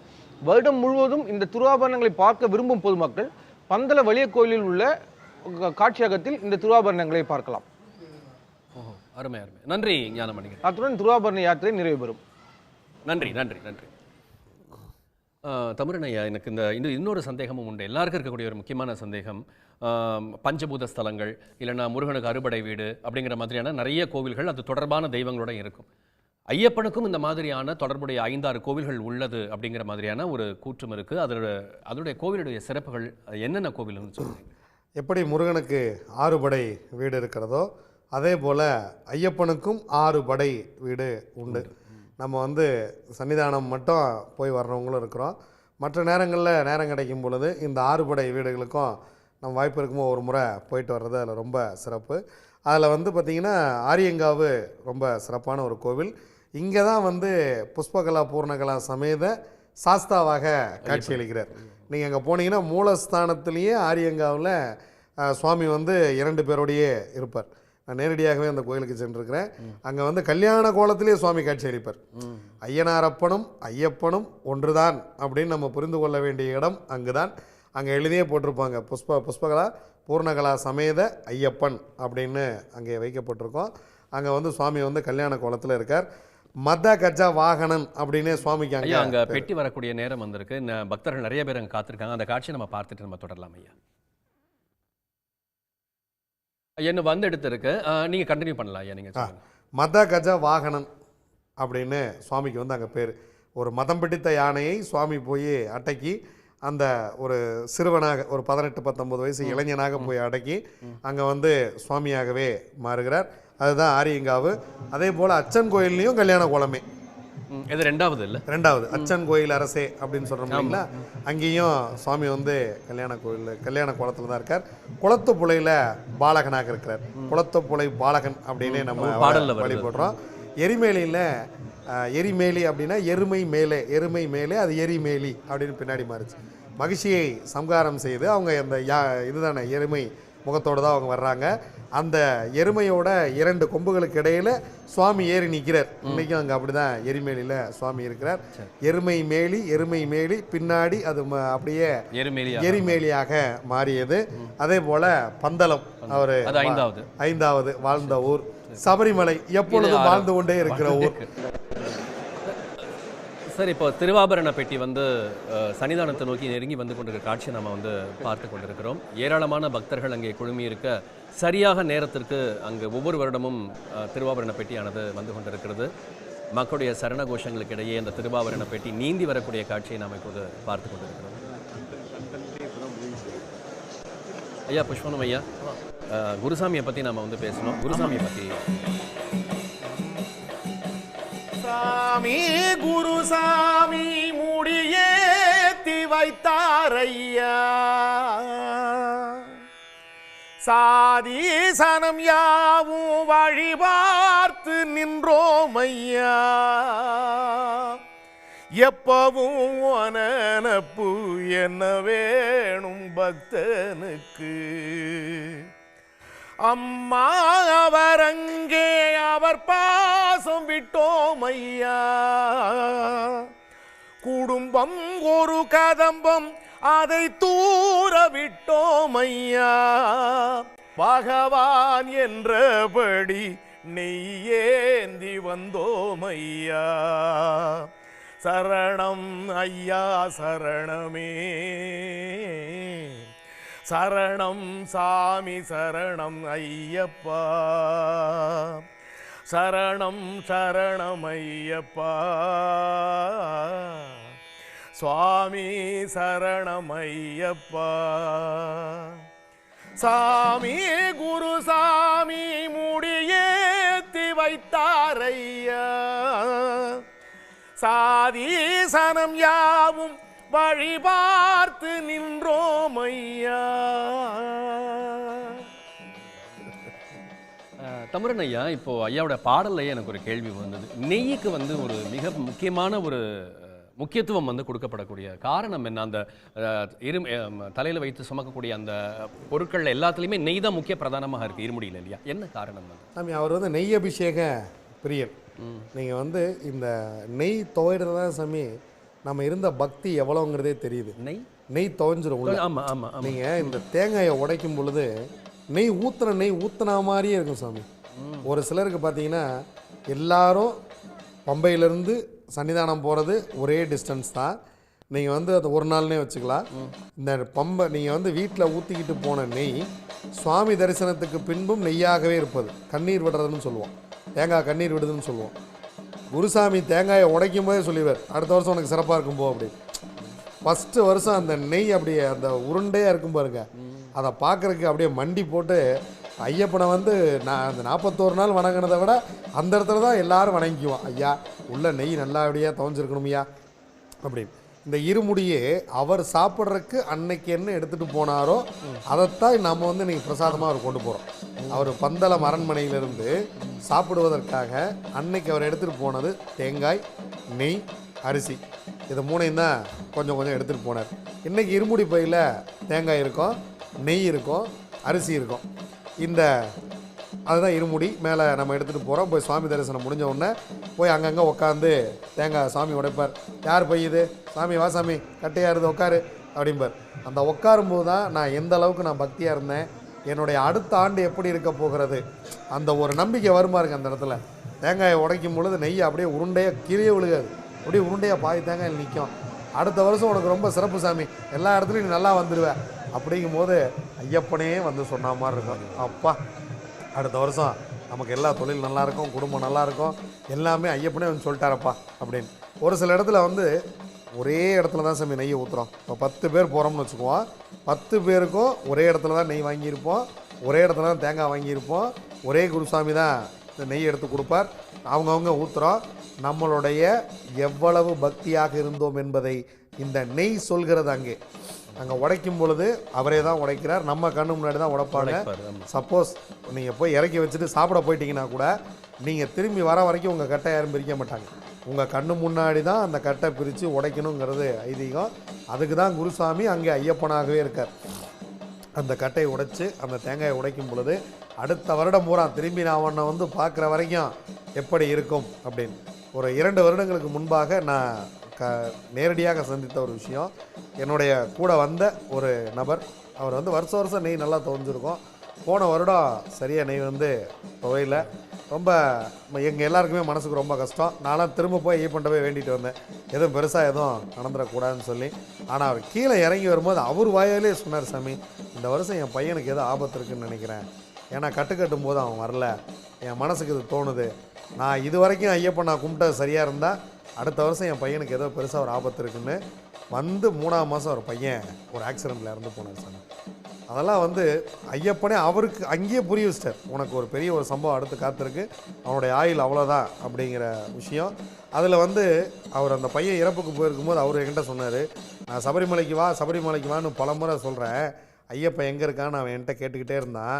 ஆனால் சன்னிதானத்திலே சொல்லிட்டார் ஐயப்பன் எனக்கு இதை. சன்னிதானத்தில் அவர் எங்கிட்ட சொல்கிறார், இதை சாமி எனக்கு இது மனசுக்கு படுது. ஒவ்வொரு நிகழ்வும் அங்கே வந்து உங்களுக்கு சொல்லு சாமி, காலத்தின் தத்துவத்தை ஒவ்வொரு நிகழ்விலையும் ஒவ்வொரு அடி எடுத்து வைக்கும் போது உங்களுக்கு உணர்த்தது தான் சபரிமலை. சபரிமலை என்பது வெறும் காட்சி பொருள் அல்ல. அங்கே வந்து நம்ம சும்மா போயிட்டு வரல, நீங்கள் உங்கள் வாழ்க்கையோட அடுத்த வருடம் எப்படி இருக்கும், ஒவ்வொரு நாள் எப்படி இருக்கும், ஜோதிடம் பார்ப்பது மாதிரி, ஜோதிடம் பார்க்கறது மாதிரி. ஒரு அஸ்ட்ராலஜராக சொல்லணும்னா நம்ம ஒவ்வொரு கட்டத்தையும் தேடுவோம். சூரியன் எங்கே இருக்கார், ராகு எங்கே இருக்கார், சனி எங்கே இருக்கார், இந்த குரு பயிற்சி ஆயிடுச்சு, சனி பயிற்சி ஆயிடுச்சு அப்படிங்கிற மாதிரி நீங்கள் வந்து சபரிமலை ஐயப்பனை போய் தரிசனம் பண்ணிவிட்டு திரும்ப வீடு வந்து சேர்ற வரைக்கும் நேர பிரசன்னம்னு இதுக்கு பேர். நீங்கள் எவ்வளோ ஹைப்பு போக போகிறீங்க, எவ்வளோ உயரம் வளரப் போகிறீர்கள், எவ்வளவு சரியாக நீங்கள் விரதம் இருந்தீர்கள், அதற்காக உங்களுக்கு நான் வாழ்க்கையில் எவ்வளவு உயரத்தை உங்களுக்கு தரப்போகிறேன் அப்படின்னு ஐயப்பன் நமக்கு சொல்லி அனுப்புகிற இடம் சாமி அது. அதற்குத்தான் இந்த நெய் பயன்படுகிறது. அந்த நெய் தேங்காயை சாப்பிடும்போது இருக்கும் பாருங்க ஒரு சுவை. அந்த தேங்காய் உடைச்ச உடனே கொஞ்சம் கொஞ்சம் கொடுப்பாங்க, அந்த நெய்யில் ஊர்ன அந்த தேங்காய் இருக்கும் பாருங்க ஒரு டேஸ்ட்டு. ஐயப்பன் ஏன் இந்த தேங்காயை எடுத்துகிட்டு வந்தார் அப்படின்னு அந்த இடத்துல தான் தெரியும். அவ்வளோ ஒரு சுவை சாமி. நீங்கள் தேவாமிர்தம்னு கேள்வி தான் பட்டிருக்கோம், சாப்பிட்டதில்லை. ஆனால் அந்த தேவாமிர்தத்தையே சாப்பிட்டா எப்படி இருக்குமோ அந்த மாதிரி இருக்கும் அந்த நெய் தேங்காய். அந்த நெய்யும் தேங்காயும் கலந்து அதை வீட்டுக்கெலாம் கொஞ்சம் எடுத்துகிட்டு வந்து கொடுப்போம். ஒரு மூடி அங்கேயே எரியறதுக்கு போட்டுருவோம். ஒரு மூடி எடுத்துகிட்டு வந்து நான் குழந்தைங்களுக்குலாம் கொடுத்துருக்கேன். குருசாமி சொல்லுவார், அந்த மாதிரிலாம் கூட எடுத்துகிட்டு போகாதீங்க சாமி, எல்லாம் தீயில போட்டிருங்க அப்படிம்பாரு. இல்லை, யான் பெற்ற இன்பம் பெருக வையகமும். அது வண்டியில் போகும்போது திரும்ப கிடைக்குமான்னு தெரியாது. நிச்சயம் அடுத்த வருஷம் தான் நம்மளை கூப்பிடுவாரா இல்லையான்னு தெரியாது. அடுத்த வருஷம் நம்ம இருப்போமா இருக்க மாட்டோமா, அவர் நம்மளை கூப்பிடுவாரா மாட்டாரா அப்படின்னு தெரியாது. இப்போ வீட்டில் ஒரு பெரிய காரியம் நடந்துருச்சுன்னா அடுத்த வருஷம் நம்ம போக முடியாது. நம்ம தாத்தா பங்காளிகள் வகையில் ஏதாவது நடந்துட்டா போக முடியாது. அப்போ எப்போ அவர் நம்மளை கூப்பிடுவார் மாட்டார்னு தெரியாது. இருக்கும் பொழுதே அவரை முழுமையாக அனுபவித்து விட வேண்டும். அந்த ஆனந்த ஜோதியை, ஹரிகர சுதனை, குளத்துப்புலை பாலகனை, ஐயன் ஐயப்பனை அந்த ஒரு நிமிடம் அப்படி அனுபவிச்சுட்டு வந்துடணும். அப்பா நீ தான்ப்பா அப்படின்னு அப்படி அதை அனுபவிச்சுட்டு வந்துட்டீங்கன்னு வச்சுங்களேன், பாரத மேலே அவ்வளோதான்.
ஐயா இப்போ பெட்டி கிட்டத்தட்ட நெருங்கி வந்துருச்சு. இனி அடுக்கக்கூடிய நிகழ்வுகள் எப்படி இருக்குங்கிற நேயர்களுக்கு ஆவல் ஜாஸ்தியாக இருக்கும். நீங்கள் சொல்லுங்கள், இப்போ எப்படி இருக்கும், அங்கே சுச்சுவேஷன் எப்படி இருக்கும்? மக்களுடைய சரணகோஷங்களுடைய நடுவில் தான் அந்த பெட்டிகள் அங்கே இருக்குது.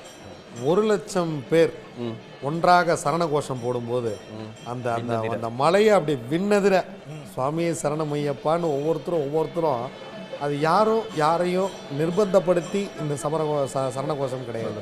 நீங்கள் எனக்கு வாழ்க சொல்லு அந்த மாதிரியான விஷயங்கள் இது கிடையாது. ஒவ்வொருத்தரும் வந்து அந்த இடத்துல சரணமையப்பான்னு அந்த சரணம் சொல்ல சொல்ல சொல்ல அந்த சரணகோஷத்தின் ஒளியாக ஐயப்பன் தெரிவார். ஒளியுமாக அவரே அங்கே தெரிவார். உள்ளத்தில் அங்கே எதுவுமே இருக்காது சாமி. அங்கே கடன், மனைவி, குழந்தை, குட்டி, வீடு, காரு, 1000 பிரச்சனை, 1,00,000 பிரச்சனைன்னு ஒரு ஆள் சபரிமலைக்கு போயிருக்கோம். 1,00,000 பேர் நின்றுட்டு இருக்காங்க அந்த இடத்துல. அந்த ஆபரண பெட்டி நம்மளை தாண்டி போகும்போது ஒரு காந்தம் ஈர்க்கும் பாருங்க. அந்த பெட்டியோடையே நம்ம போயிட மாட்டோமா, நம்மளை கூட்டிகிட்டு போயிட மாட்டாங்களா, போய் அப்படியே அவரை பார்த்துட மாட்டோமா அப்படின்னு சொல்லி அந்த அந்த ஒரு நிமிஷம் கிடச்சிடாதா அப்படிங்கிற ஒரு விஷயம். நீ அதிகபட்சம் உங்களை வந்து 2 செகண்ட் தான் சாமி எங்கள் சுவாமியை பார்க்குறக்கு அனுபவிப்பாங்க. நீங்கள் அவ்வளோதான். நீங்கள் வந்து நீங்கள் 18 மணி நேரம் நின்னாலும் சரி, 20 மணி நேரம் நின்னாலும் சரி, நீங்கள் என்ன பண்ணி போனாலும் சரி, எப்பேற்பட்ட விஐபியாக இருந்தாலும் சரி, 2 செகண்டு தான். அந்த 2 செகண்ட் ஐயப்பன் நம்மளை பார்க்குறதா சாமி விஷயம். அந்த திரு ஆபரண பெட்டி வரும் பொழுது அந்த இடத்துல நம்ம காத்திருக்கோம் அப்படிங்கிற விஷயம், அதுவே பெரிய ஒரு பாக்கியம். அது கிடைக்காத பாக்கியம். ஏன்னா அது வந்து ஐயப்பனை போய் தொடப்போகுது. நான் போய் ஐயப்பனை போய் தொடமாட்டேன். ஆனால் அந்த பெட்டிக்குள்ளே இருக்கக்கூடிய ஆபரணங்கள் ஐயப்பனை போய் தொடப்போகுது. அந்த முகக்கவசம் அப்படியே போய் ஐயனை போய் தழுவ போகுது. அவர் கையில் அந்த தண்டத்தை கொடுக்க போகிறாங்க. அதை வந்து ஒருத்தர் தூக்கிட்டு போகிறார். அப்போ அந்த தூக்கிட்டு போகிறவரும் ஐயப்பன், அந்த பெட்டியில் இருக்கிறதும் ஐயப்பன். நான் பார்த்துக்கிட்டு இருக்கேன். அதை என் கண்குளிர நான் ஒரு முறை பார்த்துட்டேன். இந்த பூமிக்கே நான் திரும்பி வருவேனா இல்லையான்னு கூட தெரியாது. இது வந்து என்னுடைய இறுதி பிறவியாக இருக்கலாம், இல்லை முதலும் கடைசியும் பிறவியாக இருக்கலாம். இறைவன் வந்து கண்குளிர என்னை பார்த்துட்டு போ அப்படின்னு சொல்கிற ஒரு விஷயம். ஏன்னா நம்ம எல்லோரும் அவனிடத்திலே ஐக்கியமாக போகிறோம். அதில் எந்த விதமான மாற்றமும் இல்லை. எத்தனை பொன் பொருள் சேர்த்தாலும் அதை இந்த பூமியிலிருந்து நாம் எடுத்து செல்ல போவதே இல்லை. நாம மட்டுமே செல்ல போகிறோம், அவ்வளோதான். வச்ச பேர் கூட அங்கே இருக்க போவது இல்லை. ஆனால் இறைவன் அருள், அதனால தான் பொருளிலாருக்கு இவ்வுலகம் இல்லை, அருளிலாருக்கு அவ்வுலகம் இல்லை அப்படின்னு சொன்னார். குப்புசாமி ஐயா, எங்களுக்காக ஒரு பாடல். ஓகே. ஓஹோ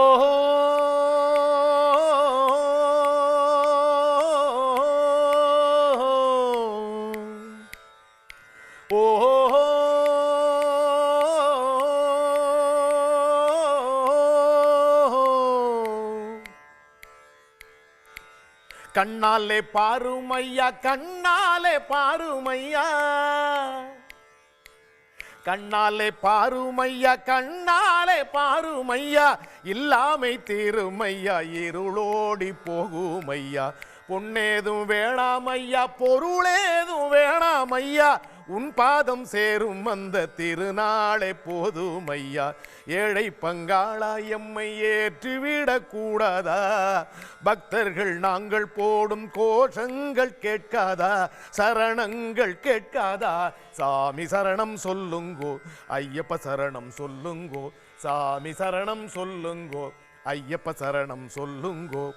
கண்ணாலே பாருமையா, கண்ணாலே பாருமையா, இல்லாமை தீருமையா, இருளோடி போகுமையா.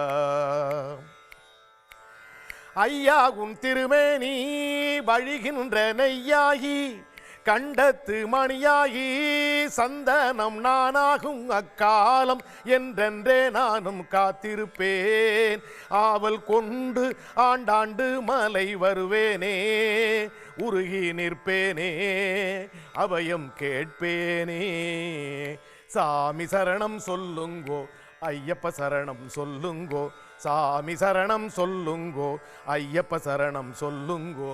கண்ணாலே பாருமையா, கண்ணாலே பாருமையா, இல்லாமை தேருமையா, இருளோடி போகுமையா, பொன்னேதும் வேணாமையா, பொருளேதும் வேணாமையா, உன் பாதம் சேரும் அந்த திருநாளே போதுமையா. தம்புரன் ஐயா, தமிழில் வந்து எளிமையா என்னென்ன வேணுங்கிறத ஒரு 6-7 வரியிலே ஐயா பாடிட்டாரு. நம்ம இடைவேளைக்கு முன்னாடி பேசிட்டு இருந்தது இந்த கச்சாலீஸ்வரர் கோயிலுக்கும் சபரிமலை ஐயப்பன் கோவிலுக்கும் உள்ள ஒரு தொடர்பை பற்றி சொன்னீங்க. எங்களுக்கு அதை சொல்லுங்க. 1950 ஒரு தீ விபத்து நடந்து சுவாமி விக்கிரகம் கொஞ்சம் சேதமடைகிறது. அதன் பிறகு புது விக்கிரகம் செய்யணும்னு சொல்லி விக்கிரகம் செய்கிறாங்க. அந்த விக்கிரகம் செய்த உடனே ஃபஸ்ட்டு அந்த விக்கிரகம் எங்கே போக விருப்பப்படுகிறது அப்படிங்கிற ஒரு விஷயம். சுவாமி இப்போ எங்கே முதல்ல போகணும்னு நினைக்கிறார், வீட்டிலேருந்து கிளம்பி இப்போ எங்கே போகணும்னு நினைக்கிறார் அப்படிங்கிற மாதிரி அவங்க அதில் பிரசன்னம் பார்க்க, சுவாமி வந்து சென்னையில் இருக்கக்கூடிய கச்சாலீஸ்வரர் கோயிலுக்கு போக விருப்பப்படுறார் அப்படின்னு சொல்லி பிரசன்னத்தில் வருது. சுவாமியை நேராக கச்சாலீஸ்வரர் கோயிலுக்கு கொண்டு வந்துடுறாங்க. வரும்பொழுது இரவாகிறது. 50-52 காலகட்டங்கும் போது சென்னையே ரொம்ப கிராமமாகத்தான் இருந்திருக்கும். அப்போது கோயிலில் கொண்டு வந்து சுவாமியை வச்சுட்டு இவங்கெல்லாம் சாப்பிட்டு கோயில்லையே படுத்துடுறாங்க. அடுத்த நாள் காலையில் எழுந்திரிச்சு இவங்க குளிச்சுட்டு காலையில் பூஜையெல்லாம் முடிச்சுட்டு போய் சுவாமியை போய் எடுத்தால் சுவாமி வரமாட்டார். தூக்க முடியல. சுவாமி வரமாட்டார். 4 பேர் 8 பேர் 16 பேர் 32 பேர் முயற்சி பண்ணி பார்க்குறாங்க. ஆனால் அவ்வளோ பெரிய விக்கிரகம்லாம் இல்லை சுவாமி. நீங்கள் 2 பேர் சேர்ந்து தூக்குற அளவு விக்கிரகம் தான். என்னடா இது வேறு ஏதோ இருக்குது, 32 பேர் சேர்ந்து தூக்கியெல்லாம் வர முடியலன்னா ஏதோ ஒரு விஷயம் இருக்குது, அதனால் இது என்னென்னு பார்ப்போம் அப்படின்ட்டு இவங்க திரும்ப ஒரு பூஜை பண்ணுறாங்க, ஒரு அபிஷேகம் பண்ணி பார்க்குறாங்க. சுவாமிகிட்ட போய் அழுது மன்றாடுறாங்க, பேசுகிறாங்க. கச்சபேஸ்வருக்கு போய் அபிஷேகம் பண்ணுறாங்க, எல்லாம் பண்ணி பார்க்குறாங்க. சுவாமி வரவே மாட்டார். இது 1 நாள் ஆகிறது, 2 நாள் ஆகிறது. 2ஆவது நாள் வந்து இவங்களுக்கு புரிஞ்சிருச்சு சுவாமி வர மறுக்கிறார். அப்போ இதை பற்றி என்னன்னு தெரிஞ்சுக்கணும் அப்படின்ட்டு. அப்போ கேரளாவில் வந்து ராஜராஜேஸ்வரன் அப்படின்னு நம்ம ராஜராஜ சோழன் கட்டிய ஒரு கோயில் இருக்குது. எந்த கோவிலில் நீங்கள் பிரசன்னம் பண்ணுறதுனாலும் அந்த கோயிலேருந்து வந்து தான் தேவ பிரசன்னம் பார்ப்பார்கள். இன்றைக்கி அவர் தான் கேரளாவோட ராஜா. அவர் போய் ராஜராஜேஸ்வரன் கோயிலில், சிவபெருமான் கோயில் அது, அந்த கோயிலில் துளசி மட்டுமே பிரசாதம். சிவன் கோயிலில் வேறு எந்த சிவன் கோயிலையும் துளசி பிரசாதமாக வழங்கப்படுவதில்லை, சுவாமிக்கு சாற்றப்படுவதில்லை. ராஜராஜேஸ்வரன் கோயிலில் துளசியை தவிர வேறு எந்த பூவும் சுவாமிக்கு சாற்றப்படுவதில்லை. அந்த கோயிலிருந்து கூட்டிகிட்டு வந்து தேவ பிரசன்னம் பார்க்கும் பொழுது சுவாமி இங்கேயே இருக்க விருப்பப்படுகிறார் அப்படின்னு. அப்போ சபரிமலையில் யார் இருக்கிறது? நம்ம இவர் சபரிமலையில் இருக்கிறதுக்கு தானே இவரை நம்ம கூட்டிகிட்டு போக வந்தோம். அப்படிங்கும் போது இல்லை, சுவாமி மாதிரியே இங்கே ஒரு விக்கிரகம் செய்யுங்கள், சுவாமி இங்கேயும் இருக்க விருப்பப்படுகிறார் அப்படின்னு. எல்லா இடத்துலையும் இருக்க விருப்பப்படுற அவர் தான் இருக்க விருப்பப்பட்ட இடம் இந்த கச்சபலேஸ்வரர் கோயில். மக்கள் வந்து பெண்கள், நீங்கள் சபரிமலைக்கு போய் என்னால் தரிசனம் பண்ண முடியலங்கிறவங்க, ரொம்ப வயோதிகம் காரணமாக என்னால் போக முடியல, இல்லை ஏதோ ஒரு சூழ்நிலை என்னால் போக முடியல அப்படின்னா பாரிஸ் கார்னரில் பாரிமுனையில் இருக்கக்கூடிய கச்சபலேஸ்வரர் கோயிலில் போனால் பக்கத்துலேயே நம்ம ஐயனுடைய சன்னிதானம் இருக்கிறது. அங்கே போய் ஐயப்பனை தரிசனம் செய்யுங்கள். அவருக்கு கோயில் கட்டுறோம்னு சொன்ன உடனே அடுத்த நிமிஷம் 2 பேர் சேர்ந்து தூக்குறாங்க. சுவாமி வர்றார். நேராக கொண்டு போய் சுவாமி பிரதிஷ்டை செய்கிறார்கள். தீ விபத்திற்கு முன்பாக 1000 பேர் சென்றவர்கள் தீ விபத்திற்கு பிறகுதான் லட்சம் பேர் கோடி பேராக மாறியதெல்லாம். ஐயா, நீங்கள் இப்போ சொன்னும் போது சில பேரால் போக முடியாது, பெண்களால் போக முடியாது, வயோதிகளால் போன காரணம் இருக்கும்போது சென்னையிலேயே நிறைய கோவில்கள் இருக்குது. இன்னும் சொல்லப்போனால் தமிழ்நாட்டில் கூட வேறு சில ஐயப்பன் கோயில்கள் இருக்குது. 18 படிகளோடு இருக்கக்கூடிய கோயில்கள் எல்லாமும் இருக்குது. அங்கேயும் போய் தரிசனம் செய்யலாமா? ஒரு 41 நாள் மண்டலம் விரதம் இருந்து எங்களால் அங்கே வர முடியாது, அப்போ நாங்கள் இங்கே வரோம் ஐயா அப்படிங்கிற மாதிரியான வழிமுறைகள் சாமி எப்போவுமே ஒரிஜினல் தான். ஆமாம், அதுக்கப்புறம் தான் மற்ற எல்லாமே. நீங்கள் என்ன தான் வந்து ஹீரோ பேனாவுக்கு 1000 டூப்ளிகேட் வந்தாலும் ஹீரோ பேனா மாதிரி தான். அது மாதிரி எங்கே வேணாலும் போய் தரிசனம் பண்ணலாம். நீக்கமர நிறைந்தவன் இறைவன். நீங்கள் வந்து உங்கள் வீட்லேயே ஐயப்பனை பார்த்துடலாம். நீங்கள் எங்கேயும் போக வேண்டியது இல்லை. நீங்கள் நினச்சா உங்கள் கண் முன்னாடி நிற்பார். அவர் தான் ஐயப்பன். எல்லா கோவில்லையும் நீங்கள் போய் வழிபாடு பண்ணலாம். ஐயப்பனை நீங்கள் எந்த உருவத்தில் பார்த்தாலும், இவர் சொன்னால வீட்டில் காலண்டரில் உன்னை பார்த்த உடனே மனசு உருகுதுன்னு, காலண்டரில் நீங்கள் ஐயப்பனை பார்த்தா கூட பார்த்தது தான். எல்லா இடத்திலும் ஒரே சக்தி தான். நீங்கள் சபரிமலை செல்வது மிக சிறப்பு. செல்ல முடியாதவர்கள் அருகில் இருக்கக்கூடிய ஐயனை போய் பார்த்து அவர் அருள் பெறுவது மிக மிக சிறப்பு. ஓகே, நெய்யை பற்றி நம்ம ஏற்கனவே நிறைய பேசணும். நீங்கள் நெய்யுடைய மகத்துவத்தை எல்லாமே சொன்னீங்க.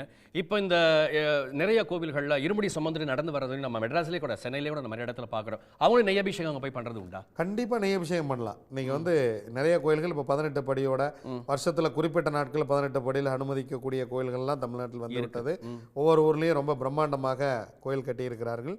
அங்கேயும் நீங்கள் வந்து போய் நெய் ஐயப்பனுக்கு எங்கே இருந்தாலும் அவருக்கு ரொம்ப பிடிச்ச நெய் தான். நீங்கள் எத்தனை லிட்டரை கொண்டு போய் அபிஷேகம் பண்ணுறீங்களோ அந்த அளவுக்கு வந்து உங்களுக்கு நன்மை செய்வார். எப்படி ஒரு பாலுக்குள்ளே அந்த நெய் ஒளிந்திருக்கிறதோ அந்த மாதிரி நம்ம மனதுக்குள் ஒளிந்திருக்கிறான் ஐயப்பன். அவனைத்தான் உருவமாக அங்கே காணப்போகிறோம். பாலை காட்டி எங்கே அதுக்குள்ளே நெய் இருக்குது அப்படின்னு சொன்னால் நம்புமா? நம்ப மாட்டோம். என்னங்க பால் இருக்குது, அதுக்குள்ளே நெய் இருக்குது. ஆனால் அந்த பாலுக்குள் தான் நெய் இருக்கிறது.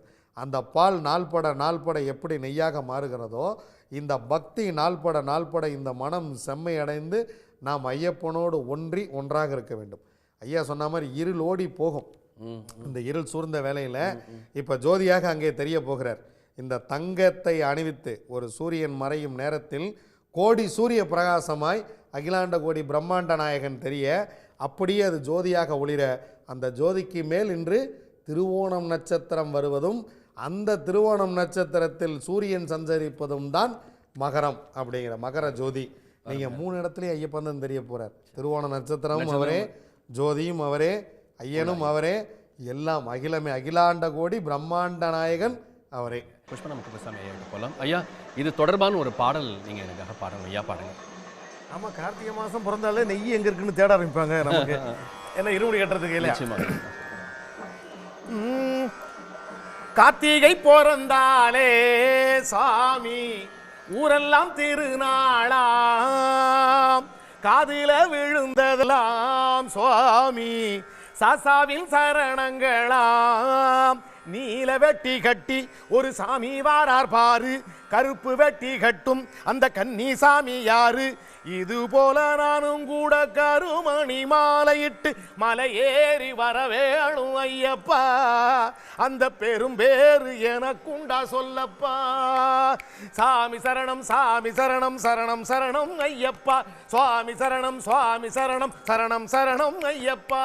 கார்த்திகை பிறந்தாலே சுவாமி ஊரெல்லாம் திருநாளாம், காதில விழுந்ததெல்லாம் சுவாமி சாசாவின் சரணங்களாம். காடுன்னா பந்தளமாம் சுவாமி மோட்சத்தின் வழித்தடமாம், காடெல்லாம் முள்ளுகளாம் சுவாமி காலுக்கு முல்லைகளாம். சிங்கம் புலி வாழும் ஐயன் காட்டு வழிப்பாதை, மோட்சம் கொண்டு சேர்க்கும் ஐயன் மோன சித்து வேலை. எப்படியும் பாடுபட்டு இந்த முறை மாலையிட்டு மலை ஏறி வர வேணும் ஐயப்பா, இதை நிறைவேற்றி தர வேணும் ஐயப்பா. சுவாமி சரணம் சுவாமி சரணம் சரணம் சரணம் ஐயப்பா, சுவாமி சரணம் சுவாமி சரணம் சரணம் சரணம் ஐயப்பா, சுவாமி சரணம் சுவாமி சரணம் சரணம் சரணம் ஐயப்பா, சுவாமி சரணம் சுவாமி சரணம் சுவாமியே சரணமையப்பா. அருமையா பண்ணீங்க, அருமையா பண்ணீங்க. மிக்க நன்றி ஐயா. தம்புரான் ஐயா, நம்ம சபரிமலையை பற்றி பேசும்போது பல விஷயங்களை தொடர்பு படுத்தி பேசணும். கச்சாலீஸ்வரர் கோயில், பம்பா, எரிமேலி, ஐயப்பனுடைய 6 விதமான கோவில்கள் எல்லாம் பார்த்தோம். அரவணை பிரசாதத்தை பற்றியும் நம்மளால் பேசாமல் இருக்க முடியும். திருப்பதிக்கு லட்டு மாதிரி இல்லையா? அந்த அரவணை பிரசாதத்துடைய மகத்துவம் என்ன? பாயாசத்துக்கும் நமக்கும் ஆரம்ப காலத்துலேருந்து நெருங்கிய தொடர்பு உண்டு. நீங்கள் வந்து ராமரே வந்து பாயாசம் சாப்பிட்டு பிறந்தாருன்னு தான் வரலாறு. நீங்கள் வந்து ராமேஸ்வரம் பக்கத்தில் இருக்கக்கூடிய கோவிலில் நீங்கள் அவங்க அப்பா வந்து தசரதர் வந்து பாயாசம் சாப்பிட்டு அதன் பிறகு தான் பிறந்தார். இந்த பாயாசம் சாப்பிட்றதுக்கும் குழந்தை பிறக்கிறதுக்கும் ஒரு பெரிய விஷயத்தை நம்ம முனிவர்கள் கடைப்பிடித்திருக்கிறார்கள். நீங்கள் எந்த வரலாறு எடுத்துக்கிட்டிங்கனாலும் சரி, பாண்டுவுக்கு மகன்களாக பிறந்த 2 பேருமே பாயாசத்தை ரெடி பண்ணி அதன் மூலியமாக பிறந்த குழந்தை அப்படின்னு. கேரளாவில் வந்து பாயாசங்கிறது தவிர்க்க முடியாத ஒரு பொருள். எல்லா கோவில்லையும் நீங்கள் வந்து விதவிதமான பாயாசம் செய்யக்கூடிய கோயில்கள்லாம் இருக்குது. நீங்கள் வந்து குருவாயூர்லாம் எடுத்துக்கிட்டிங்கன்னா 8 வகையான பாயாசம், உருளி உருளியாக பாயாசம் செய்யக்கூடிய கோவில்கள் இருக்கிறது. அரவணை பாயாசத்தை பொறுத்த வரைக்கும் நீங்கள் அதில் சேர்க்கக்கூடிய பொருட்கள், அதை வந்து நமக்கு கிடைக்கக்கூடிய நல்ல விஷயங்கள் இதுதான். நீங்கள் வந்து பாயாசம் சாப்பிடும்போது நம்ம எனர்ஜி வந்து ரொம்ப இன்க்ரீஸ் ஆகிறதாக நம்ம முன்னோர்கள் வந்து எங்கேயே கணிச்சிருக்காங்க. ஸோ அதனால தான் நமக்கு எல்லா இடத்துலையுமே ஒரு நல்ல காரியம்னா பாயாசம் பண்ணுவோம். வீட்டில் வந்து எப்போ பாயாசம் பண்ணுவோம்? இப்போல்லாம் வந்து ரெகுலராக பண்ணுறோம். ஆனால் கொஞ்ச காலத்துக்கு முன்னாடி போய் பாருங்க, ஒரு நல்ல காரியம் நடக்குது, ஒரு பிறந்த நாள், ஒரு முக்கியமான விஷயமா இருந்தால் தான் அன்னைக்கு வந்து பாயாசம் செய்வோம். அதனால் சபரிமலைக்கு போகக்கூடிய அனைவருமே இந்த அரவணை பாயாசத்தை வாங்கி வருவது, தன்னுடைய உறவுகளுக்கெல்லாம் பகிர்ந்து கொடுப்பது அப்படிங்கிறது ஒரு பெரிய நல்ல விஷயம். இன்னும் சற்று நேரத்தில் திருவாபரண பெட்டியில் உள்ள தங்க நகைகள் அனைத்தும் சுவாமிக்கு சாற்றப்பட்டு அங்கே மகரஜோதியானது தெரிய போகிறது. நாம் காத்திருப்போம். ஐயா, புஷ்பனம் குப்புசாமி ஐயா, ஒரு பாடல் ஒன்று எங்களுக்காக நீங்க பாடுங்க.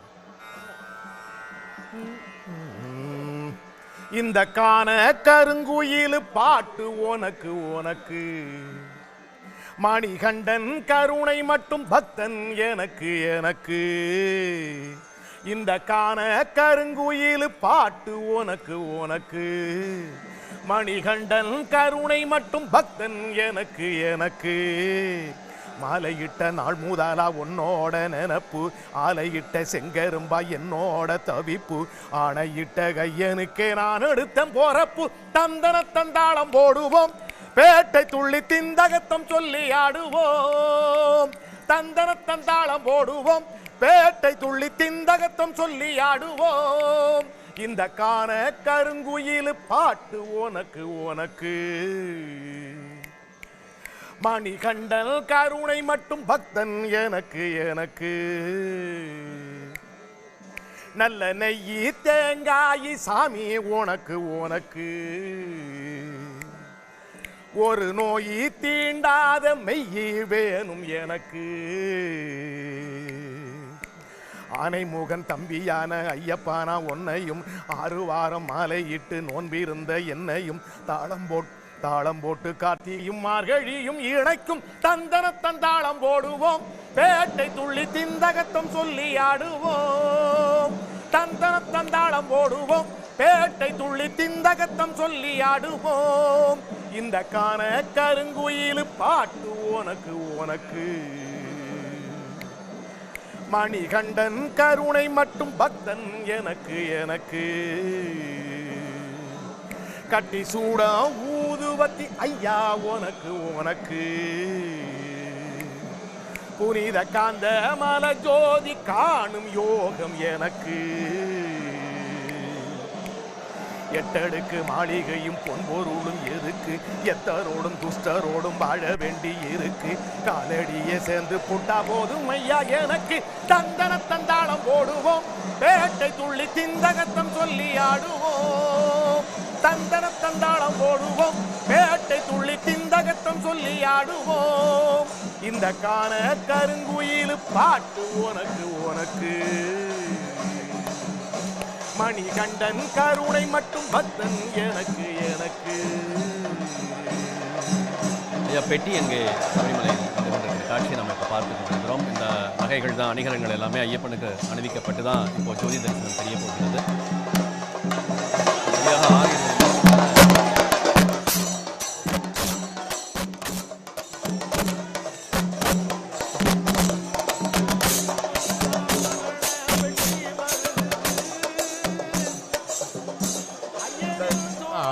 ஒரு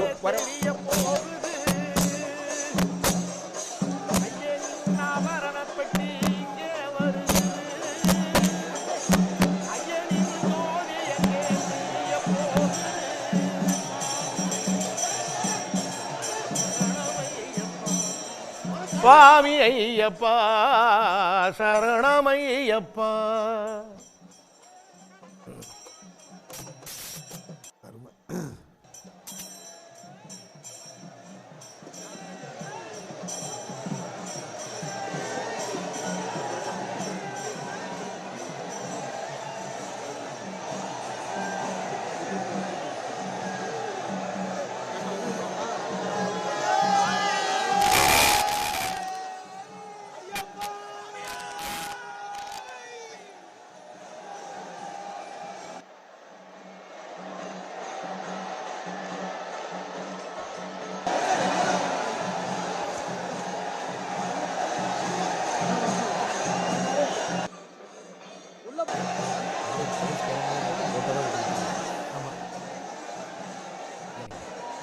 இப்போ நம்ம காட்சி இப்போ வரப்போகுது. இன்னும் சிறிது நேரத்தில் இந்த மக்கள்லாம் எதற்காக காத்திருந்தாங்களோ அந்த அருமையான தரிசனம் கிடைக்க போகிறது. ஐயாவோட பாடல் இந்த பேட்டை துள்ளல் சரங்குத்தி இந்த வரிகள் எல்லாமும் நம்ம கேட்டோம். அதை பற்றி ஒரு சில வார்த்தைகள் எங்களுக்காக சாமி கன்னிசாமி போய் பேட்டை துள்ளல் அப்படிங்கிறது கன்னிசாமியாக போனால் எரிமேலி போய் பேட்டை துள்ளணும் அப்படிங்கிறதா விஷயமே.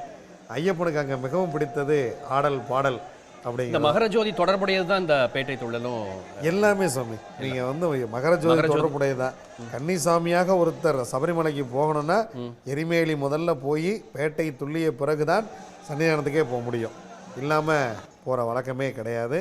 அதே போல் கன்னிசாமி சரங்குத்தி எடுத்து கொண்டு போய் நான் வந்திருக்கிறேன்.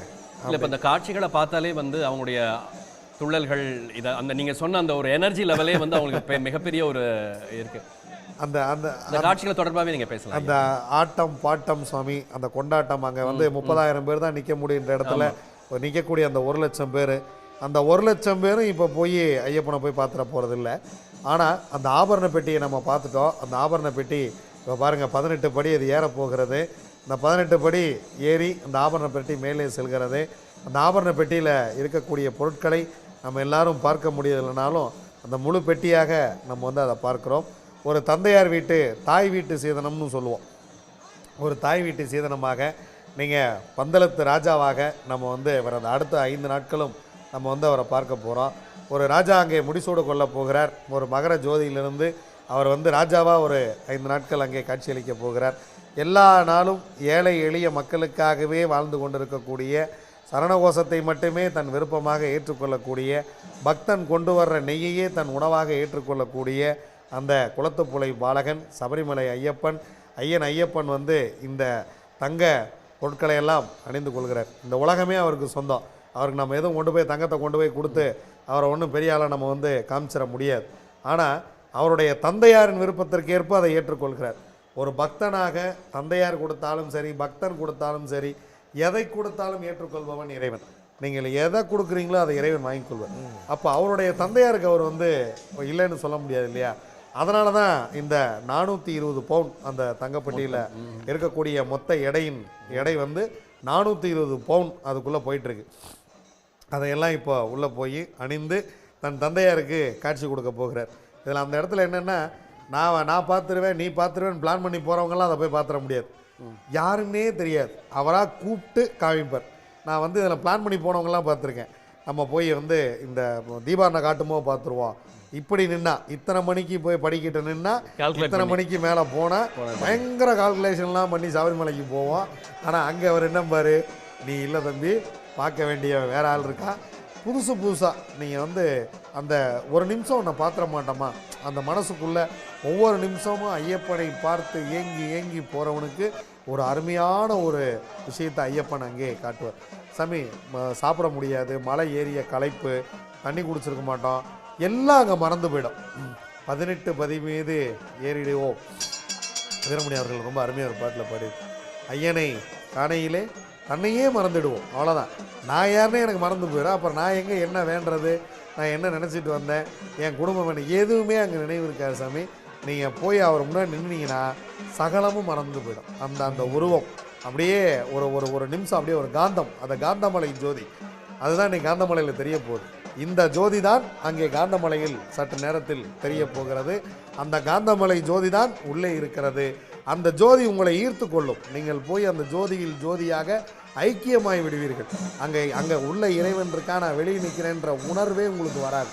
நீங்கள் எப்படி ஒரு காந்தம் உங்களை வந்து ஒரு இரும்பை ஈர்க்கிறதோ அதுபோல் அந்த ஐயப்பன் என்ற ஜோதி உங்களை காந்தமாய் ஈர்த்து கொள்ளும். இப்போ அந்த ஜோதி பெட்டி வந்து உள்ள போயிடுச்சு. இப்போ ஆபரணங்களா ரொம்ப வேகமாகவே மாற்றுவாங்கன்னு நான் கேள்விப்பட்டிருக்கேன். கடகடன் மாட்டி அந்த ஜோதி தெரிய போற நேரத்துக்கும் சரியா இருக்கும். நீங்க எவ்வளவு மெதுவாக இந்த பெட்டியை சுமந்து வந்தாலும் அது 6:20க்குத்தான் சன்னிதானத்துக்கு வரும். எவ்வளவு வேகமாக அந்த பெட்டியை தூக்கி கொண்டு ஓடி வந்தாலும் அது முன்னாடி வரவே வராது. ஐயன் அங்கே நேரம் குறித்திருப்பார். 6:15 6:20 கரெக்டாக அந்த நேரத்துக்கு உள்ள பெட்டி உள்ளே போய்விட்டது. உள்ளே போன உடனே அதுவாக வேலை நடக்கும்.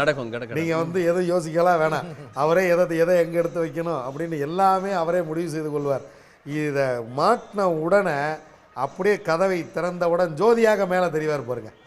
ஜோதியாகவும் தெரிவார், ஜோதிக்கு மேலே திருவோண நட்சத்திரமாகவும் தெரிவார். இதுதான் விஷயம். நீங்கள் நட்சத்திரத்தை போய் கூட்டிகிட்டுலாம் வர முடியாது.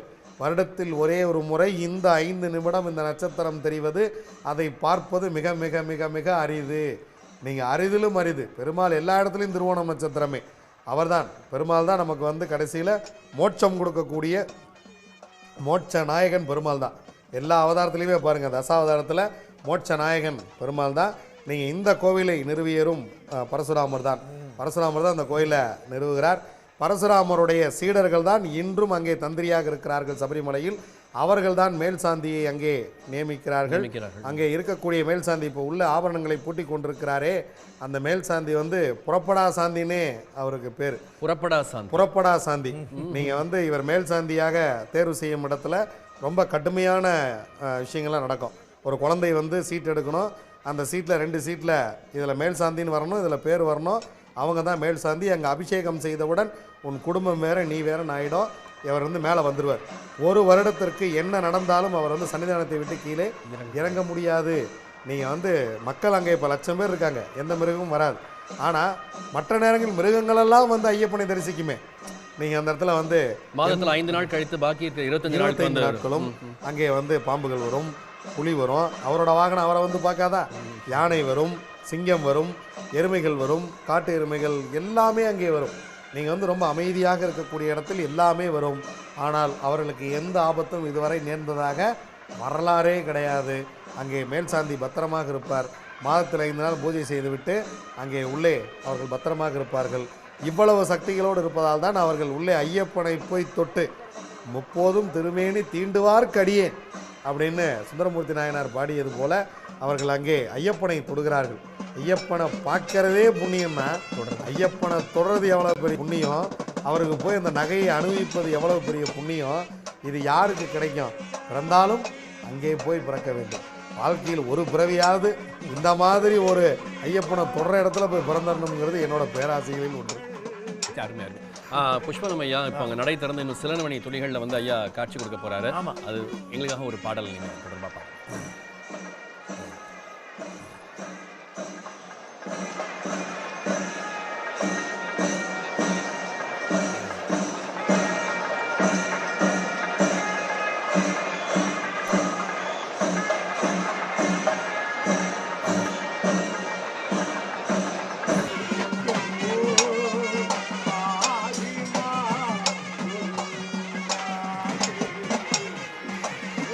துளசி மாலை அணிந்து கொண்டு தூயன் உனை வேண்டி வந்தால் துன்பமதும் ஓடிவிடுமே.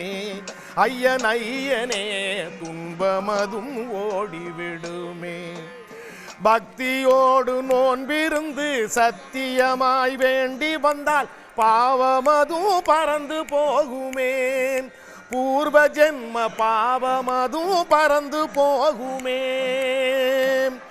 40 நாள் நோன்பிருந்து நாங்கள் உனை வேண்டி வந்தால் நல்லதெல்லாம் நடக்கும் ஐயனே. உன்னருளால் நல்லதெல்லாம் நடக்கும் ஐயனே. துளசி மாலை அணிந்து கொண்டு தூயன் உனை வேண்டி வந்தால் துன்பமதும் ஓடிவிடுமே. ஐயன் ஐயனே துன்பமதும் ஓடிவிடுமே. ஐயா உந்தன் பெயர் கூறி அயராது நடந்து வந்தால் அடுத்து வரும் தொல்லை இல்லையே.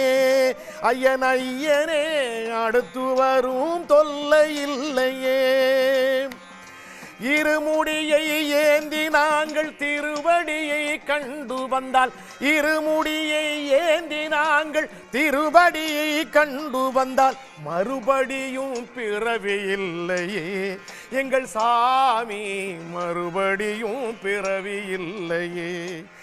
இருமுடியை இறக்கி வைக்கும் எங்கள் கூரை நீக்கி வைக்கும் திருவருளை தந்திடுவாயே. சுவாமி திருவருளை தந்திடுவாயே. இருமுடியை இறக்கி வைக்கும் எங்கள் கூரை நீக்கி வைக்கும் திருவருளை தந்திடுவாயே. ஐயன் ஐயனே திருவருளை தந்திடுவாயே. நெய்யாலே அபிஷேகம் நெஞ்சுருக செய்யும் போது நெஞ்சமதும் நிறைந்து வழியுமே. ஐயன் ஐயனே நெஞ்சமதும் நிறைந்து வழியுமே. உன்னாமம் உச்சரித்து ஒரு மண்டலம் வேண்டி வந்தால் உள்ளமதும் தூய்மையாகுமே. ஐயா உள்ளமதும் தூய்மையாகுமே. விரதமதை முடித்து விட்டு வேதனையை இறக்கி வைத்து வீடு வந்தால் சேரும் நன்மையே. விரதமதை முடித்து விட்டு வேதனையை இறக்கி வைத்து வீடு வந்தால் சேரும் நன்மையே, மலை இறங்கி வீடு வந்தால் சேரும் நன்மையே, ஐயன் ஐயனே வீடு வந்தால் சேரும் நன்மையே. துளசி மாலை அணிந்து கொண்டு தூயன் உனை வேண்டி வந்தால் துன்பமதும் ஓடிவிடுமே, ஐயன் ஐயனே துன்பமதும் ஓடிவிடுமே. ஐயன் ஐயனே சுவாமி ஐயப்பா, ஐயன் ஐயனே சுவாமி ஐயப்பா. சுவாமியே சரணம் ஐயப்பா. அருமையான பாடுங்க, மிக்க நன்றி ஐயா. நம்ம பேட்டை தொழிலை பற்றி ஆரம்பித்தோம், அதே மாதிரி மகரஜோதியை பற்றி ஆரம்பித்தோம். வேட்டி கலரை பற்றி நீங்கள் ஒரு வாட்டி சொல்லுங்கள். மகரஜோதியுடைய தொடர்ச்சியாக நம்ம வந்து பேசணும் அப்படின்னா, வருடத்திற்கு ஒரு முறை தான் அந்த மகரஜோதி தரிசனம் அப்படின்னு சொல்லிட்டீங்க. அந்த திருவோண நட்சத்திரங்கிறது ஜோதிக்கு மேலே தெரியக்கூடிய நட்சத்திரம், வருடத்திற்கு 5 நிமிடங்கள் மட்டுமே தெரியக்கூடாது அப்படின்னீங்க. அதை பற்றி நீங்கள் எங்களுக்கு சொல்லுங்கள் சுவாமி. அதாவது இயற்கை இறைவன் இரண்டுமே ஒன்று தான். இறைவன் வந்து நம்மோட எங்கும் நீக்கமர நடந்திருக்கிறான். நம்ம முன்னோர்கள் வந்து ஒரு சில விஷயங்களை வானியலும் ஜோதிடத்தில் கணிச்சு வச்சுருக்காங்க. அதில் பாருங்கள், இந்த நகை அங்கே அணிவிக்கும் வரைக்கும் அங்கே ஜோதி தெரிவதில்லை. யாரும் வயர்லெஸ்லாம் சொல்ல முடியாது. இங்கேருந்து ஜோதியை காட்டு, ஜோதியா வாங்க, ஐயப்பன் நகையை பூட்டியாச்சு, ஜோதியா வாங்க அப்படின்லாம் சொல்ல முடியாது. இது எப்படி நிகழ்கிறது பாருங்கள். அந்த ஜோதி தெரியும் பொழுது அந்த ஜோதிக்கு மேல் ஜோதியாக இந்த திருவோணம் நட்சத்திரம் தெரியும். திருவோணம் நட்சத்திரம் தெரிகிறது. திருவோணம் நட்சத்திரத்தை பார்ப்பது வாழ்க்கையில் ஒரே ஒரு முறை நடக்க வேண்டியது. இது வந்து இந்த ஜோதி எங்கெல்லாம் தெரியுமோ, இப்போ ஜோதி வந்து பார்த்திங்கன்னா நிலக்கல்லில் தெரியும், அட்டத்தோட்டில் தெரியும், நீலிமலையில் தெரியும், ஐயன்மலையில் தெரியும், பெரியானை வட்டத்தில் தெரியும், பண்டிதாவளத்தில் தெரியும், அன்னதான மண்டபத்துக்கு முன்னாடி நின்று தெரியும். ஜோதி எங்கெல்லாம் இருந்து தெரிகிறதோ அந்த இடத்திலிருந்து மட்டும்தான் திருவோணம் நட்சத்திரம் தெரிகிறது. இந்த நீங்கள் சொன்னது 6 இடங்கள், இந்த 6 இடங்களில் மட்டும்தான் இந்த திருவோணம் நட்சத்திரங்கிறது வானத்தில் தெரிகிறது. எல்லாத்துக்கும் தெரியலாம்ல? தெரியாது. இந்த ஜோதி எங்கிருந்து பார்த்தால் தெரியுமோ அதே இடத்திலிருந்து தான் திருவோணம் நட்சத்திரம் தெரிகிறது. அதான் இறைவன் தன் மகனை பார்ப்பதற்காக, ஜோதியாக அங்கே தோன்றும் ஐயப்பனை பார்ப்பதற்காக, தாயாரான பெருமாள் ஹரிஹர சுதனை பார்ப்பதற்காக அந்த ஹரி அங்கே திருவோணம் நட்சத்திரமாக இருந்து பார்க்கிறார். இந்த மாலை வேளையிலே சூரியன் அப்படியே மகரத்திலேயே இருந்தாலும் சூரியன் வந்து நம்ம கீழே போயிடுறார். இருள் சூழ்ந்த வேளையிலே அப்படியே அந்த நகைகளெல்லாம் போட்டுக்கொண்டு அப்படியே அந்த பொன் ஆபரணத்தில் பொன் ஐயப்பனாக ஐயன் ஐயப்பன் அகிலாண்ட கோடி பிரம்மாண்ட நாயகன். நீங்கள் வந்து அவரை போல வந்து வர்ணிப்பதற்கு, அவரை எப்படி வர்ணிக்கன்னே தெரியாது. பையெல்லாம் பாட்டில் வர்ணிச்சிட்டார். இதெல்லாம் வந்து நமக்கு வர்ணிக்க வருமானு கூட தெரியல. நீங்கள் எவ்வளோ வர்ணித்தாலும் கட்டுக்கடங்காத ஒரு அழகு. நீங்கள் வந்து மகிழ்ச்சி அவரை பார்த்து அவர் மேலே ஆசைப்பட்டதில் ஒன்றும் தவறு இருப்பதாகவே எனக்கு தெரியல. போகிறவங்க எல்லாருமே அவர் மேலே பார்த்து ஆசைப்படுறோமே, அந்த உருவத்தை பார்க்குறக்கு ஆசைப்படுறோமே, அந்த ராட்சசிக்கு வந்து அவரை அடையணும்னு ஆசை வந்ததில் என்ன குற்றம்? அதில் ஒன்றும் இவர் தான் நான் வந்து பிரம்மச்சாரியாக இருப்பேன், உன்னை நான் கல்யாணம் பண்ணிக்க மாட்டேன் அப்படின்னு சொன்னாரே தவிர அந்த அம்மா ஆசைப்பட்டதில் எனக்கு ஒன்றும் பெரிய குற்றமாக தெரியவில்லை. ஏன்னா அவ்வளவு அழகு அந்த ஜோதி. நீங்கள் வந்து அந்த போய் நேரில் அங்கே காத்திருக்கக்கூடிய பக்தர்களுக்கு தெரியும் அந்த அகம் எப்படி இருக்கும், அந்த முகம் எப்படி இருக்கும். அந்த அங்கேருந்து பார்த்தால் அந்த ஜோதி ஒரு சிலருக்கு 3 முறை தெரியும், ஒரு சிலருக்கு 1 முறை தெரியும். அங்கேயே நிற்கிறவங்களுக்கு தெரியாது. அங்கேயே நின்றுப்பாங்க. பல பேர் இதை என்கிட்ட கேட்டிருக்காங்க, ஐயா நான் அங்கே மண்டபம் கொடுத்த முடியாது, நீ என்ன பெரியான வட்டத்தில் தான் நின்ன, ஏன் கூட வந்தவனுக்கு ஜோதி தெரிஞ்சுதுங்க எனக்கு தெரியலிங்க அப்படின்னு. ஐயப்பன் உன்னை பார்க்க ஆசைப்படவில்லை, அவன் எல்லோரையும் பார்க்க ஆசைப்படுவதில்லை. சாமி எத்தனையோ பேர் பாட்டு எழுதுறாங்க, எவ்வளவோ பேரை பற்றி பாடுறாங்க. ஆனால் ஐயப்பனை பற்றி பாடினவங்க பாருங்கள் ஒரு சிலர் மட்டுமே இருப்பாங்க. எல்லாரும் போய் ஐயப்பனை போய் பாடிட முடியாது. அந்த வாய்ப்பு அவன் எல்லாத்துக்கும் கொடுக்கறதில்ல. அந்த மாதிரி தான் இந்த ஜோதியம். ஒரே இடத்துல நிற்கிற 2 பேருக்கு, ஒருத்தருக்கு ஜோதி தெரிந்தும் ஒருத்தருக்கு ஜோதி தெரியாமலும் இருப்பதெல்லாம் சபரிமலையில் நடக்கக்கூடிய அதிசயங்கள். இந்த திருவோண நட்சத்திரமே 5 நிமிடங்கள் தானே தெரியும். 5 நிமிடங்கள் வானத்திலே அந்த நட்சத்திரம் தோன்றும். அந்த நட்சத்திரத்திலே இன்று சூரியன் பயணித்து கொண்டிருக்கிறார். இன்னைக்கு வந்து அந்த நட்சத்திரத்தை நெருங்கி செவ்வாய் அங்கே உச்சம் பெற்று கொண்டிருக்கிறது. நீங்கள் இதெல்லாம் மிகப்பெரிய சிறப்பு சாமி. ஐயா ஒரு ஐயப்பன் பாடல் புஷ்பனம் ஐயா இன்னைக்காக மீண்டும் ஒரு முறை நீங்கள் பாட வேண்டும். கண்டிப்பா. ஏன்னா எல்லோருக்கும் அந்த வாய்ப்பை இறைவன் கொடுப்பதில்லை. நிச்சயமா. நமக்கு 2 பேத்துக்கும் அருகிலேயே அமர்ந்து கேட்பதற்கு அது வாய்ப்பை கொடுத்திருக்கிறார். பந்தளத்து மன்னவா பாட்டு ஒன்று பாடவா, சந்தனத்தை பூசிக்கிட்டு சபரிமலை ஏறவா, சுவாமியே ஐயப்பா சுவாமியே. பந்தளத்து மன்னவா பாட்டு ஒன்று பாடவா, சந்தனத்தை பூசிக்கிட்டு சபரிமலை ஏறவா, சுவாமிய சரணம் சுவாமிய சரணம் சரணம் சரணம் ஐயப்பா, சுவாமிய சரணம் சுவாமிய சரணம் சரணம் சரணம் ஐயப்பா. பந்தளத்து மன்னவா பாட்டு ஒன்று பாடவா, சந்தனத்தை பூசிக்கிட்டு சபரிமலை ஏறவா, துளசிமணி மாலையினை சூடிக்கிட்டு ஆடவா, கருணை மனம் கனிந்தென்னை காத்திட நீ ஓடிவா, துளசிமணி மாலையினை சூடிக்கிட்டு ஆடவா, கருணை மனம் கனிந்தென்னை காத்திட நீ ஓடிவா, சுவாமிய சரணம் சுவாமிய சரணம் சரணம் சரணம் ஐயப்பா, சுவாமிய சரணம் சுவாமிய சரணம் சரணம் சரணம் ஐயப்பா.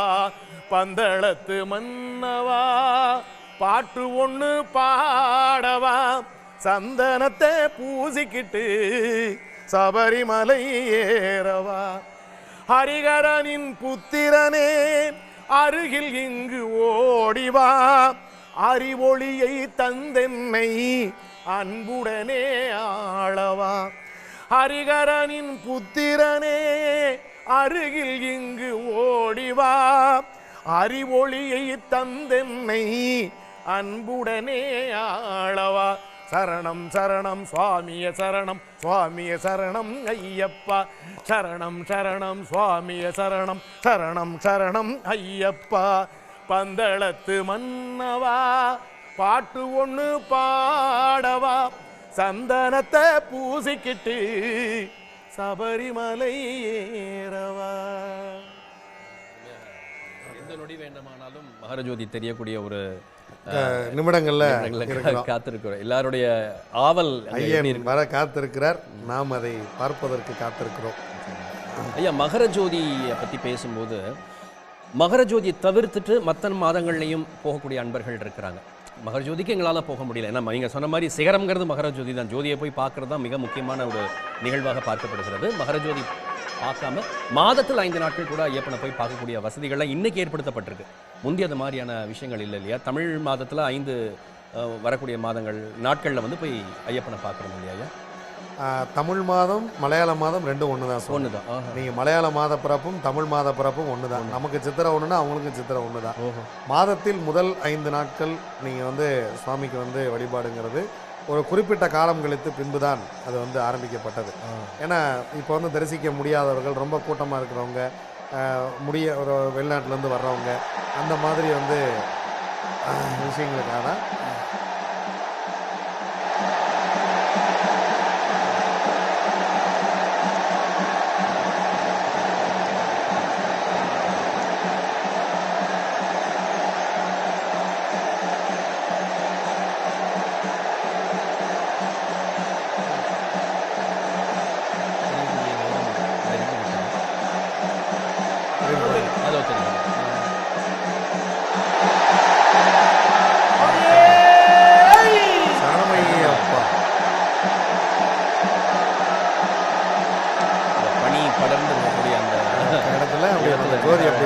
கோடி சூரிய பிரகாசம் என்று தெரியுது.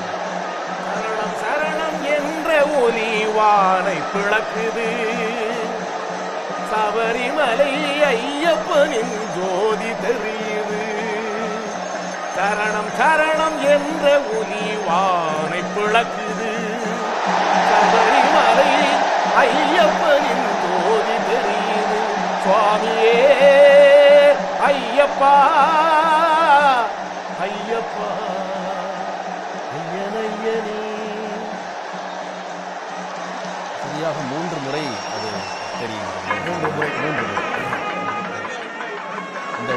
5 நொடிகளுக்காக தான் இத்தனை இத்தனை இத்தனை லட்சம் பேர் இத்தனை நாள் காத்திருப்பு, பசியோடும் பட்டினியோடும் அவனை ஒரு முறையாவது பார்த்தோம்னு அந்த சன் தொலைக்காட்சி வாயிலாக நமக்கு இந்த ஒரு பெரிய ஒரு வாய்ப்பு.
இந்த 3 முறை வந்து இந்த மகரஜோதி தரிசனமானது தெரிந்து விட்டது. அங்கே சரணகோஷம் வந்து எழுப்பிக் கொண்டே இருக்கிறார்கள். இந்த அனுபவம் நீங்க நிறைய முறை தரிசனம் பண்ணியிருப்பீங்க. உங்களுக்கு அந்த நொடி எப்படி இருந்தது அந்த இடத்துல? கோடி சூரிய பிரகாசமாக நீங்கள் ஒரு சூரியன் வானத்தில் நாம் பார்க்கிறோம். கோடி சூரிய பிரகாசத்தை சன் தொலைக்காட்சியிலேயே பார்ப்பது ரொம்ப மகிழ்ச்சற்ற மகிழ்ச்சி. அந்த ஒரு நொடிக்காகத்தான் உணவில்லாமல் நீங்கள் வந்து சாப்பிடாம கொள்ளாமல் தூங்காமல் போய் எப்படியாவது அவரை போய் பார்த்துருவோம் அப்படின்னு ஆரம்ப காலத்திலிருந்தே, ஆதி மனிதனாக வாழும் பொழுதுலேருந்தே நீங்கள் வந்து ஒளியைத்தான் வணங்கி இருக்கிறான் மனிதன். நெருப்பை நெருப்பு தான் சாமியாக கும்பிட்டுருக்கான். நம்ம இந்த அண்ணாமலையார் ஜோதியும் அங்கே தான் வருகிறது. அதே போல தான் இங்கேயும் ஜோதியாக இறைவன் தெரிகிறார். இறைவன் எல்லா இடத்திலும் இருந்தாலும் இந்த நெருப்பாக நாம் முதலில் நம் முன்னோர்கள் வணங்கியதிலிருந்து இன்று வரைக்கும் இறைவன் நமக்கு ஜோதியாகவும் காட்சியளிக்கிறான். அவன் நீங்கள் வந்து சபரிமலையில் மட்டும்தான் ஜாதி மதம் பார்ப்பதில்லை. இறைவன் எப்பொழுதும் நமக்குள் ஜோதியாகவே ஒளிர்கிறான். இந்த ஜோதியை பார்த்த நமக்கு இனி வாழ்நாள் முழுவதும் ஜோதியே. உடனுக்குடன் செய்திகளை தெரிந்து கொள்ள சன் நியூஸ் பெல் ஐகானை கிளிக் பண்ணுங்க.